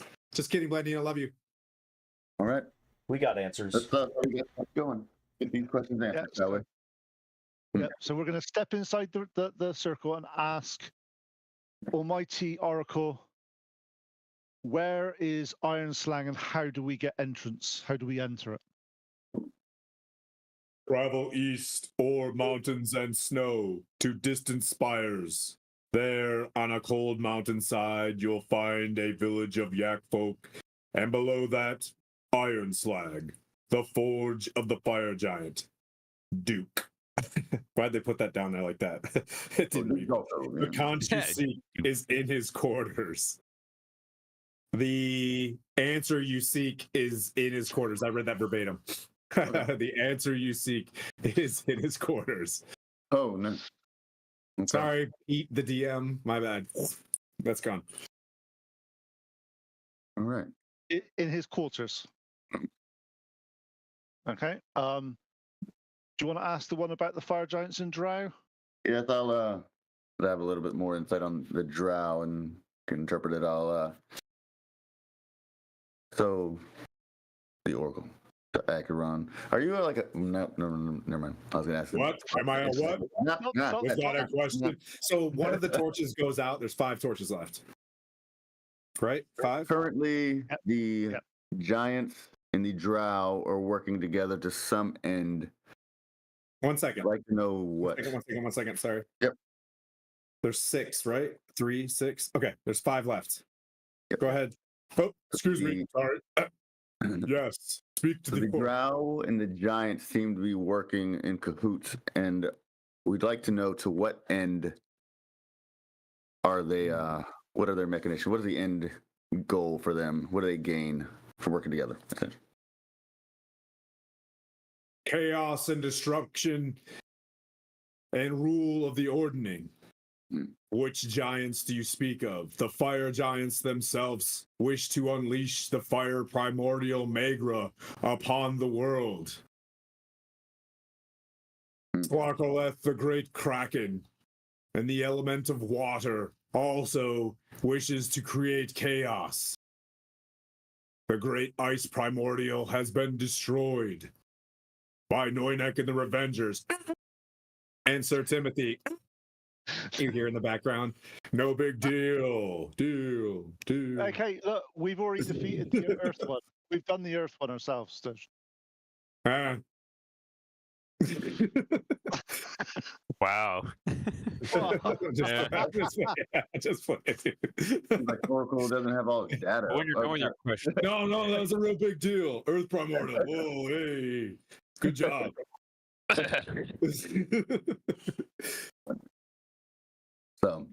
I got it. So the giants, chaos, because they're elemental, evil-ish giants. Giants. What's the where's the drought? Obviously, because didn't you ask? You asked about how the drought. Both gained. It was there. What do The Drow, on their next level of chaos, wish to bring the abyss to Faerun. A great wizard named, was it Oblodra? Oblodra and Gromph cracked the Faerunese demons are prowling Faerun. That's always demons. All right, demons. Always demons. All right. That was a two-part question, wasn't it, though? Was that a two-part question? I feel like that was two questions in one. Hang on, let me go check check. Are you cheating? On talking to oracles. Two. He asked Two questions. No. What are the giants up to? How are the Drow involved? No. I said the giants and the drow are working in cahoots. What is their end goal working together? Yeah, you get the sense that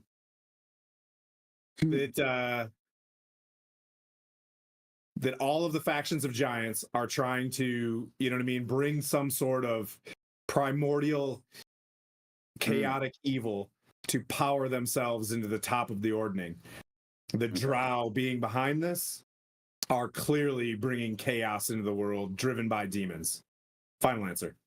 Go. Sorry, the banquet got to my brain there. I gotta re-DM. Got it. Okay. Do you want Gwen? Do you want to ask the third one about the Ordnance? You mean the fourth one? I'm just kidding. Third one. I was gonna say, hold up, no. Yeah, I step forward and I go, "Oh, great oracle, how do we restore the Ordning?" Ooh. Dropping phones. How many is there? 6? 7, 8. 13 of you remain on the path to restoring the Ordning. All of you working with your celestial bodies on your own paths. 1 must destroy Sarkoleth, the great kraken. 1 must return Magra to Gauntlgrim. 1 must bring Hecaton back. To restore the Ordning, the king, Storm Giant, must return to Maelstrom.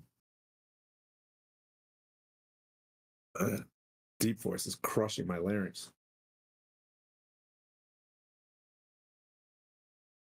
The bottom line, getting King Hecaton back. But there's a lot of other Hecaton level baddies that are out there. But to restore the Ordning, King Hecaton needs to be back on his throne. Okay. And it's a pretty cool throne that floats around. You should check it out when you go there. It's magical. Nice. Yeah. As we do that, we don't say anything else. We step outside the circle. We have another little chin flap for a couple of minutes. I just want to point out, since we step out of the circle, that didn't technically he ask a question as well? Does that count if he asks a question towards these counts? Because it's like, was that a 2-part question? That's a question. I just throwing that there. One thing goes out. Okay. The answer comes back on. Yeah, I'm just kidding. No. If he asks the question, it gives us an extra one back. Oh. No. Because I was like, is Tim gonna do that?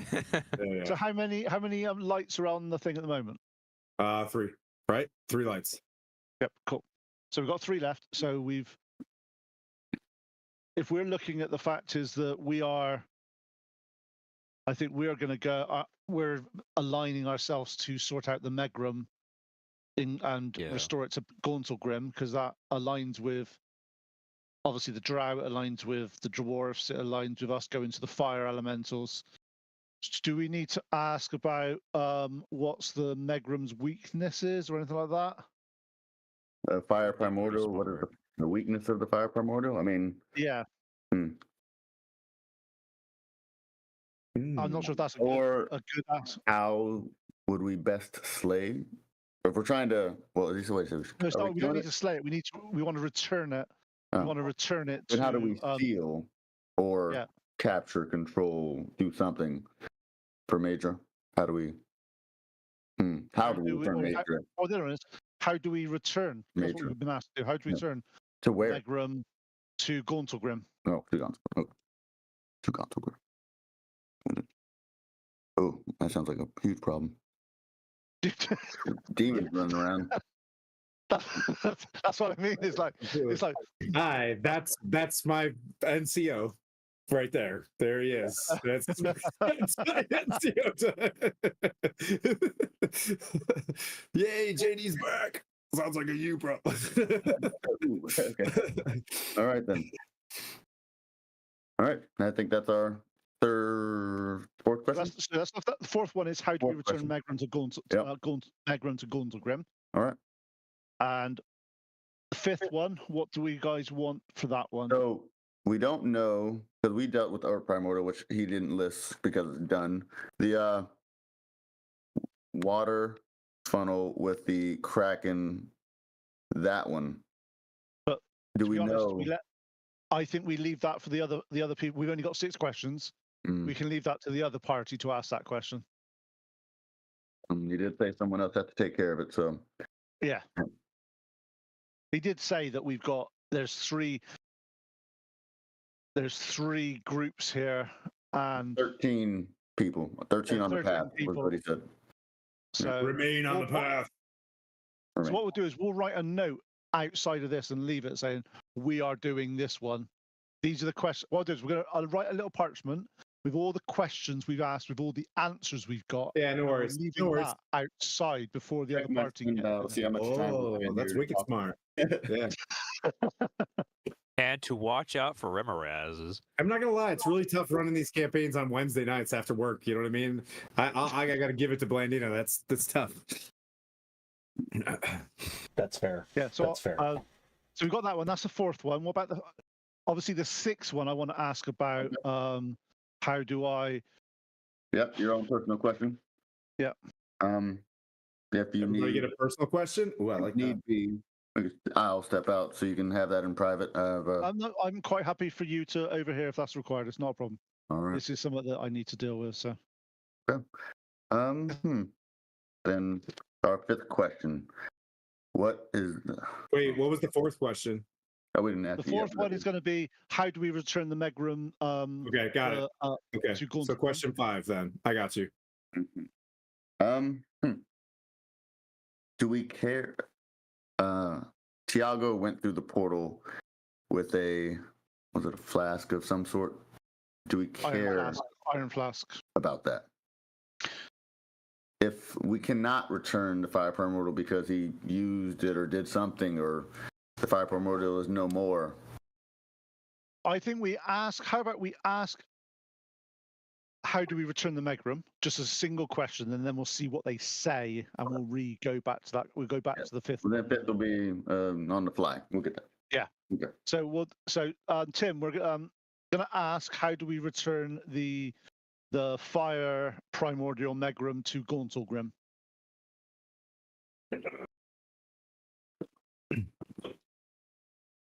A powerful master of arms of the how to say this? A powerful master of arms of the House of Baenre has a magical flask around his neck. It's transporting Magra From Gauntlgrim to Iron Slag now. Oh, crap. Use the same flask to return Magra, or defeat Magra as a whole. Okay, so it is an option. Okay. I know my voice changes a lot. It's really tough being an oracle. I'm talking to a lot of dudes up here. Always questioning. Okay, so we have to get the flask based on that description. Iago took it from there, outside the circle. and now See if it he, says anything. Wait, what? Was that another question? No, we're stepping outside the circle. So we need to get to Iron Slag. We need to find your guy that my rival. that had the iron that your rival. Worse than me. Take his iron flask. Use that on the Megrim. Take that back to Gauntlgrim. What about the fifth question? Is do we need to actually one thing we haven't asked yet? Where the fuck is the Gauntlgrim? No one knows yet. We don't know. We don't know that at the moment. Yeah, but we don't know where it is. Oh, yeah. If we've got to take the flask to multiple. We know where Iron Slag is. We know we've got to do the return the Megrim to the old Gauntlgrim. We know how to capture the Megrim using the iron flask that is in Iron Slag at the moment. Yep. We don't actually know where Gauntlgrim is. If you have like dwarven connections, you can ask since it's been found now. Yeah, that might take too long. They could keep it secret and nobody could know. I think that is a valuable fifth question. They get to the point of it and we can head there as soon as we are able. Yep. Where within the... How do we find Gauntlgrim? Yeah, That's what you're asking? Yeah. it's a good one. Gauntlgrim lies below Hotnow. Gauntlgrim also has a tunnel from Iron Slag being carved by people who are employed without pay. Where is it? Sorry, you said lies below where? Sorry. Mount Hotnow. Mount Hotnow, right? Basically, help me out with this. Yeah, Mount Hotnow, like directly below Mount Hotnow. Hotnow. Yeah. Hotnow. No. Yep. Okay. Beneath Mount. Never would have looked there. I tell you what. Yeah, me neither. But I'm like in space though. Okay. Because I understand. I stand outside the circle before I ask my last question. Stuff. And I'll sort of say that, as I told you before, I am here looking for an ancestor of mine which has been taken over by vampirism. We have this stake that was from the vampire tree that looks like it could potentially stake my great grandfather. I remember that thing. Yeah. Yep. See, I remember things we've done, but see. So I've got that stake from that. Is basically, I have no idea where Puent Thistledorf is. I need to know where he is so I can put him to rest, and that is going to be my. To elaborate on your question, then, rather than where he is, I'd say where he frequents or beds down, because where he is currently could not be where he is forever. Just a recommendation. He could be walking down the streets and then some. He's a vampire. He's not going to be walking down the street. Well, in darkness, in the Underdark, the streets are in the Underdark. It's all good. There's no light down there. How about I ask a really random question? Where can I find Thistledorf? 100% of the time. Ooh, can you give me just 30 seconds to think real quick? I like where this is going. But he says, place the object on the oracle floor. We've already done that, which is the boulder. The stake. The stake of the Gulthias tree. Yeah, How I know that? I need inspiration, but so I get the stake out of my pack and I put it down on the oracles where he told me to, the oracle circle. 1 second. This is great. Never drink. Basically, And play. What I'm going to basically ask is, I got the question is, where can I finally put Quent Thistledorf to rest? Ooh. Because that means it's where I find him and all that sort of stuff. A bit of causality. Where you put him to rest may not be where you find him, though. Yeah, true. Be round there, isn't it? But what I mean by rest, I mean where can I stake the bastard? Okay. I don't know if he speaks the same language. Terms can be outdated by the last time he checked. I just, clarify. Where can I finally stake Quent Thistledorf? There we go. I like it. It's a well-refined question.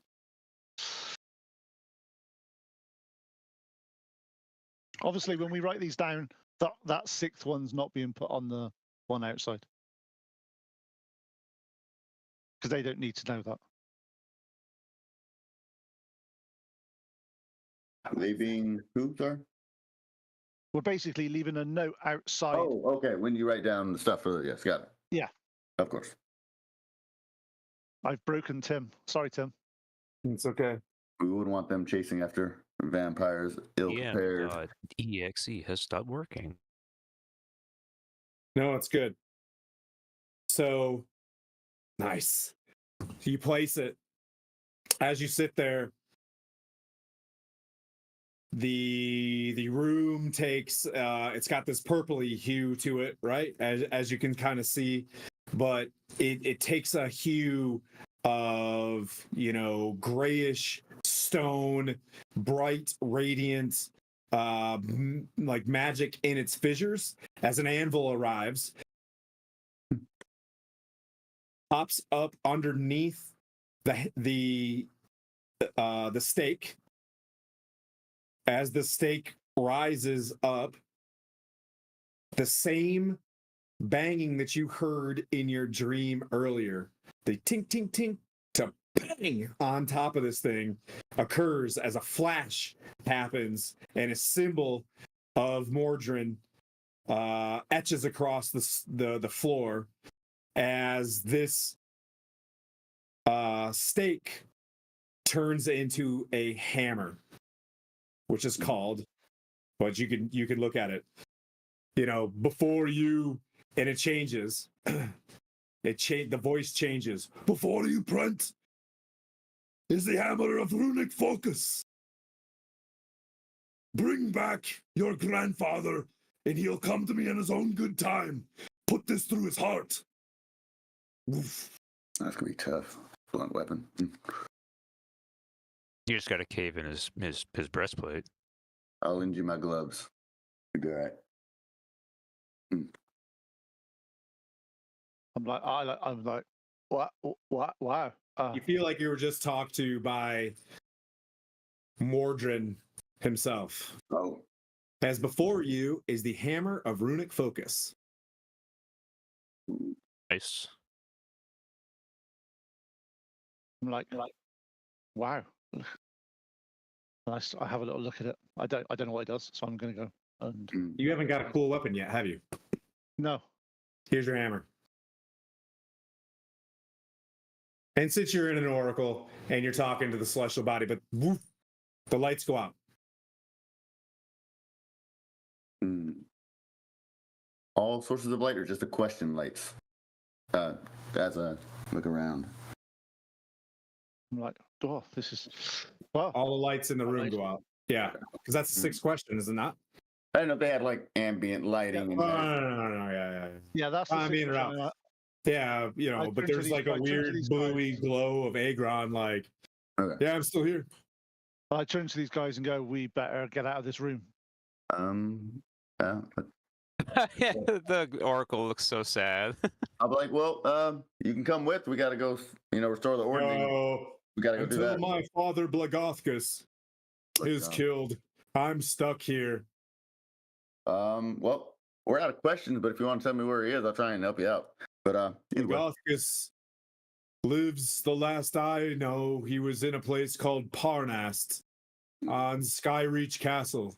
He is a cloud giant that rules a sky castle. Okay. It's No pretty problem. sick. But, Got like a white dragon in it, man. All right, cool. This I'll see what I guy's can such a do. dude, bro. Be good.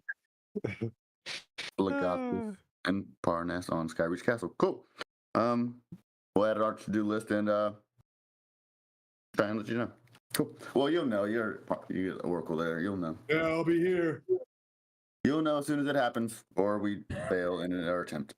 Anyway. It's nice talking to you guys. Likewise. Thanks for all the answers. Well, I'm sure we'll see. We've got to bring Twent back here, haven't we? Is that what you said? Yeah, you got to bring him back here. You can place him Yeah. on the So Oracle. we'll have to come back anyway. So we'll see you then when our quest is fulfilled. That might be Well, hopefully you don't see me because you killed Blagothkus, but bye. that order's gonna work. Far out, dude. All right. Hey, not everybody has to be just proper with English accents and Scottish accents, and you know what I mean? Like, Oh no, what I other absolutely accents do I love have? this Just character Scottish. immediately. Hmm, Like yeah. I love the like the typical like hey dude man, what's up, bro? Like I Yeah. love that stuff. Dad told me to be a better fighter, but whoopsie poopsie, Right, here I am. You missed my stone frost, my stoned cloud giant. That was really good.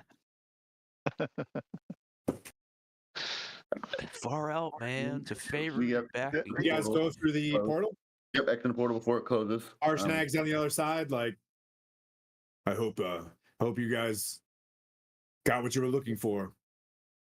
And Clint left notes with the first 5 questions that we asked. We're gonna leave where this rune is here. We're just gonna basically put. Will you do me a favor? If you guys can remember, just write them down and you can either put them shellbucks or send them to me.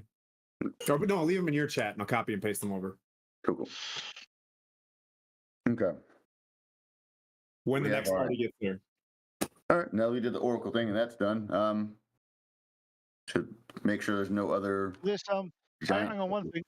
Before we left that room, we've obviously got this big boulder, this relic. Yep. It's been cleansed now. Oh. Can I still take that with me? Yes. Okay, I'll shrink it down and I'll take it with me. Yep. 24 hours. You can shrink it back. Okay. Cool. We got Nice. you right. Cool. Inspiration point. I was like, need to remember. I this. just think it's really cool using the old gods magic in this, right? Because like Scorius Stonebones is still a stone giant god, right? Scorius Stone. I can't say their names. There's like Thrym. Can we just make it Thrym? Scorius Stormbones. That's a tough one. Okay. I'm like, wow. I appreciate you letting me ask that question, guys. I was really actually, you didn't tell me where. Oi, What? I asked where Puent Grim. was. He's in Gone Room. Okay. Sorry. Gone Here's the door. All right. Yeah. Cool. All right. Oh, great. Yeah. Oh, whoops. My bad. This is my first year being an Oracle. Not gonna lie. Don't tell my boss. I mean, shake your head. Can you answer millions of people at the same time? Probably not.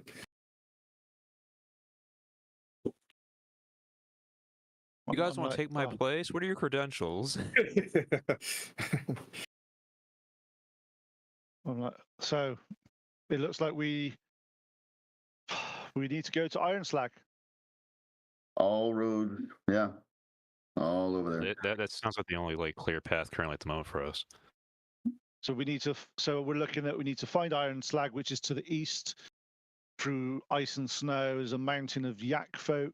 Yeah. Iron Slag. Iron Slag is exactly where it's at. You know where it's at. It's take a 250 true heading from Citadel Felbar for 25 miles. What's up? That's a. I was just gonna ask. The rest of the group, are we leaving Harshnag here for the others to come? And so we No, can I'm greet gonna them and leave so on? unless, well.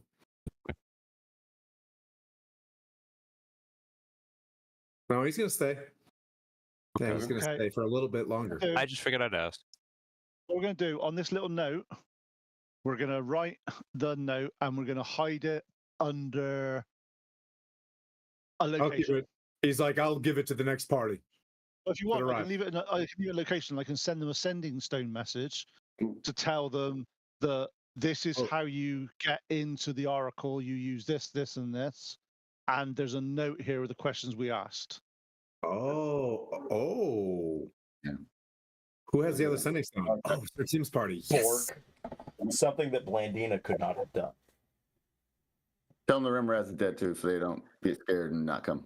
Yeah, we'll do that in the next couple of days. We'll send enough messages that they know what we did there and where the note is, and the note's going to be hidden underneath one of the, in the hands of one of the giants, something like that, so they can. Okay. All In the hand of one of the giants. Got it. Yeah. So basically, where the I just scroll up my notes a minute, because they need to take the steel great axe. Yep. And touch it in the thing. So basically, the steel great axe is going to be in the where it's going to be around the handle of the steel great axe. Yeah. Okay. And it's going to tell them about that they need to take this steel great axe and put it over there. And this is all the questions we asked. And obviously, we'll send them across because then they at least have some more information than going in blind. That's super cool. Let's see what other cool stuff they had in Giant Land over here, and what the Remoraz was probably protecting or. Yeah, was there any in the Remoraz room? Was there any other exits from that room? In the Remoraz room, no. Yeah. Okay. So we have in the main room, yes, there's the iced up door. all right. Well, beat up some icy doors. Hey, Harsnack, you think you could bust that open for us? Sure. He walks over and just smash, breaks open the ice. I don't know if there's gonna be a flood of Remoraz going through here, but Harsnack and go. Do you want to have a final bit of glory with us before you go? Join us through this room and see what happens. Sure. Love it. all right, I got front, Harsnack. You can be like 5 feet back, but I got front. Let's go. Roger. All right, you open up the door, you see a massive statue of a stone giant doing this move. To your left and right are 2 spiral staircases, and then there's a hall, there's a pathway ahead of you that goes about 100 feet with openings like a hallway, to think of like hotel room openings, but it's open, it's stone, and Harshnag says resting quarters. Oh, You go drink on that side. You sleep it off on this side. Oh God. okay.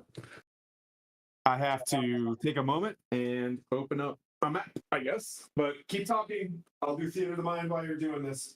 Okay. So you've been here before, Harsnack? No, but it's it's basic giant architecture, dude.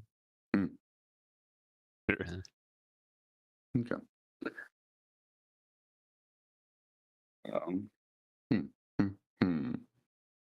Walk in, not. Well, we can roll perception. If the staircases appear to have any pressure plates or any traps leading up either of them. When you get, oh no, my roll or crappy. So you're looking for what now? Any pressure plates or traps that may be on these staircases, the spiral staircases going up. Okay, go ahead and make a perception check. Yep, and that'll be skills a 10. I'm looking with him. Just not that I don't trust him. It's just that it's more of I'm just paranoid. And he rolled better than me, so that was a good one. Well done, you. I mean, I was right about the door and I had an 11, so I wouldn't worry about it. I'm good. Ah, that's fair. That's fair. You check and you don't notice anything. Yeah. Good. I'll go. Well, if we want to go up the staircases, or do we want to use the hallways and clear this floor before we speed up? As a, we'll go straight. All right. Mm-hmm. You guys going with him? Yes. Of course. I always follow our illustrious leader's lead. Oof. Okay. You guys begin to move forward, and you see empty alcoves on each side with a stone slab. I could probably do a better camera angle than that. Okay, so good. We walk past the giant, nothing happened. So far so good. The statue of the giant, I should say. So My camera. alcoves. So if Quint assumes he's next to me in battle, early formation, I'll look left. I'll take the look left down the left alcove if you want to look right, and then we'll be just make sure we're checking all that as we pass through, just in case something jumps out. Yeah. Yeah, you guys begin to progress down the hallway. You see a bunch of empty alcoves to your left and right. You guys are walking together. Yay, I'm so happy. I like you guys. I don't like the sound of that. Do you guys? To the ground. 15. Run! You guys get to about, here, and you hear a snap as a giant, circular stone, spherical, stone, Indiana Jones style, just morphs out of the back wall, and you all need to make a deck save. Okay. Please live. Thanks for the raid, Gary Con. Bro, Welcome. what'd you get me into? Ooh. We get +4. How is it +what for being by you? +4 on saves, and then don't forget you also have the use of your Grove necklace, or for 1d4 on stuff in case you don't do really well. I've done reasonably well, so I'm not going to risk it. I don't think. This is a deck save, you said? Ooh, yeah. Yes. Dirty 20 for me. And I will use, if it's one of those things that let you half the damage on a save, I'll use my Shield Master evasion. I got 15. What'd you get, Gwen? I'm doing the math. If I've done this correctly, 6. Oh, inspiration. You've got party inspiration. Use it. Oh yeah, that's right. I do have the inspiration from when I did the recap, so that means I re-roll it. Yep. Yeah. I have 4 Right. for your saves from me for my aura. Oh, right. thank God. Okay. You're running? 16. 16. You get ahead of it. You guys are running, and you guys all dive off to the side, close to the end. Oh, let's see what happens to Harshnag. This is fun. Oh no. Oh. Can I cast guidance on him? Yes, All right, Harshnag. I'm putting guidance on him. Smashed. Blasting. Gets hit for 55 bludgeoning damage as he lays down on the ground. Surely he's got more life than that. He's a strong guy. Right, Harshnag? Okay. Stands up. Sounds alive. I will, out of solidarity, use the remaining, I think I have 10 lay on hands. I'll look to the right, make sure I don't see another boulder coming in case there's an interval. So I'll wait a couple seconds. And then I will go apply lay on hands for Okay. actions. See. Yeah. Let me use 10 in case I need to cure poison or something. 10 lay on hands for Harshnag. Okay. And if the party deems it advisable, am going to use one of my channel divinities to give him 40 HP. Yep, sounds good. If it's not more All right, than so half his Yeah, hit do points. that. Give him that first before he does the lay on hands. all right, so time. For time. Uh, You guys heal him with Alright. what you just did. Oh, we got a raid. Wait, did we get a raider? Hey, Gary Con Yeah, just Gary raided Con. us. Super tight. Nice. I just smoked them in the hallway in Storm King's Thunder while I smoked my own NPC. Oh, self burns. Those are rare. I'll get my So prayers next time.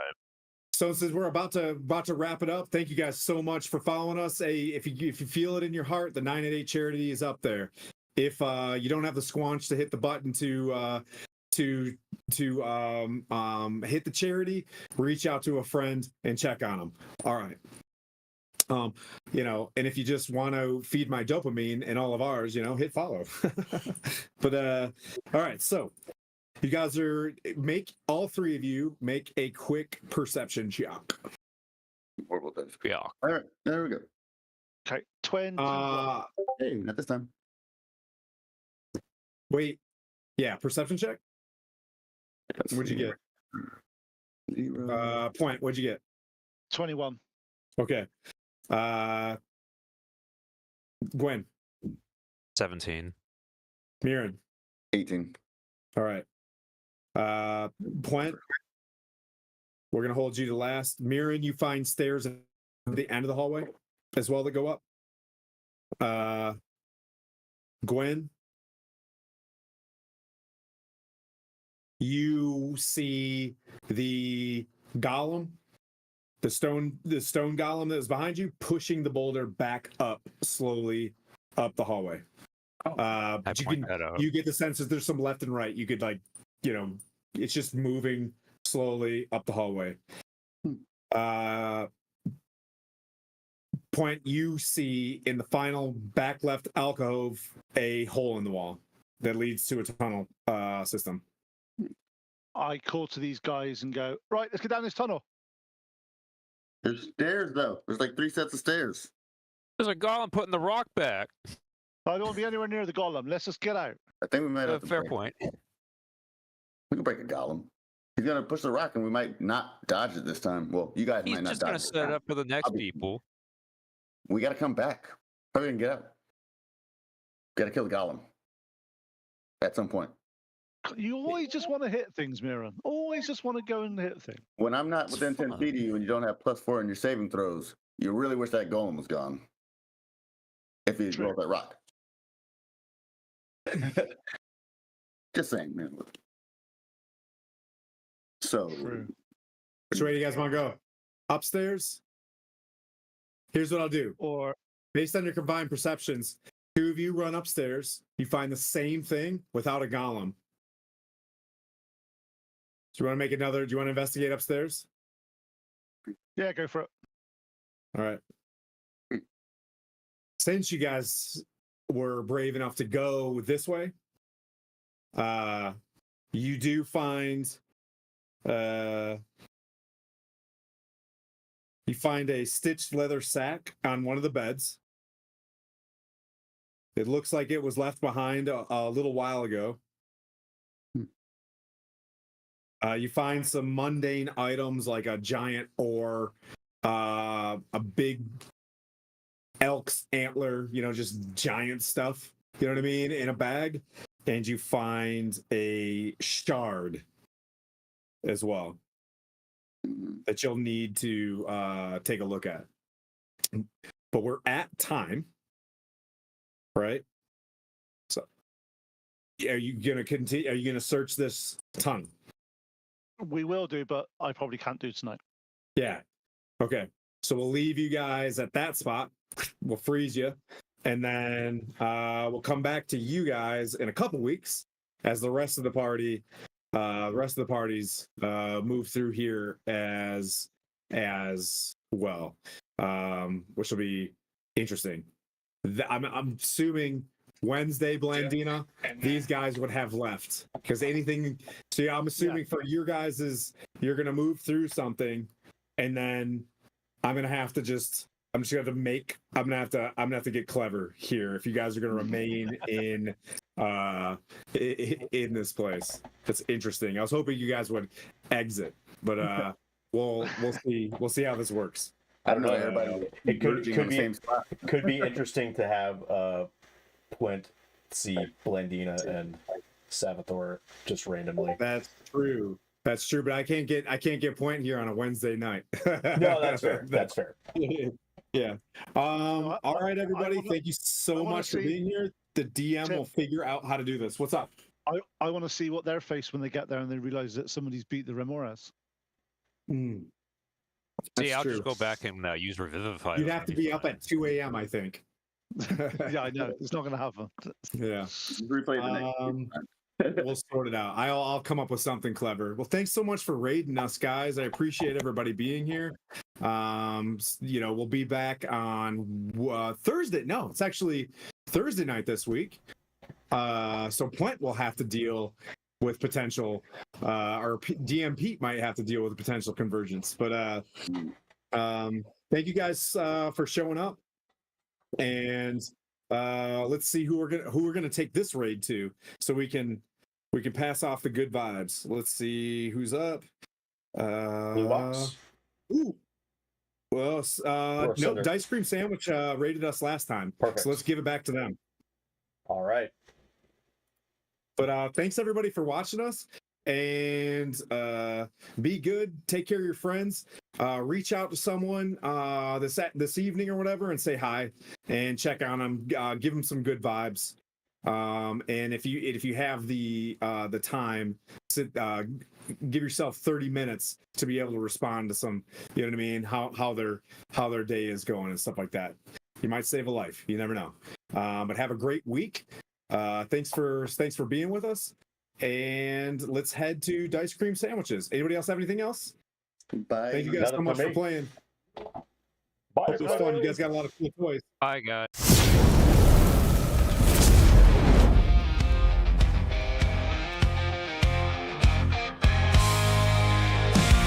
There's Plent the dwarf with his hammer of steel.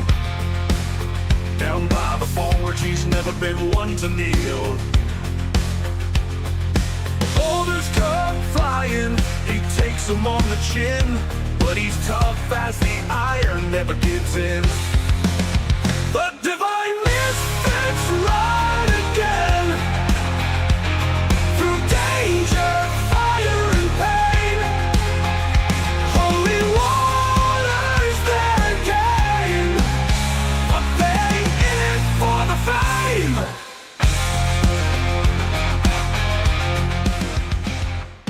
When the ASMR, healer of the crew, hits harder with a hammer than you think he'd do. He heals the fallen, brings them back to fight, but when the battle calls, he's ready for the bite. The Divine Misfits ride again, through danger, fire, and pain. Holy waters their game, but they in it for the fame.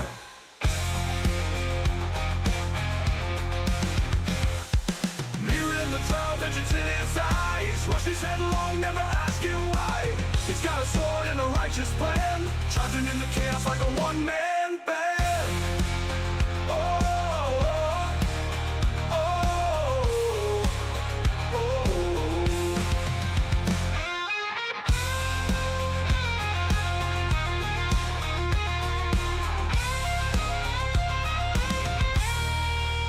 They sell their holy water, but gold ain't their goal. They fight for the weak and they save the soul. Through the Wild West, their legend grows. The misfits of faith, as everyone knows.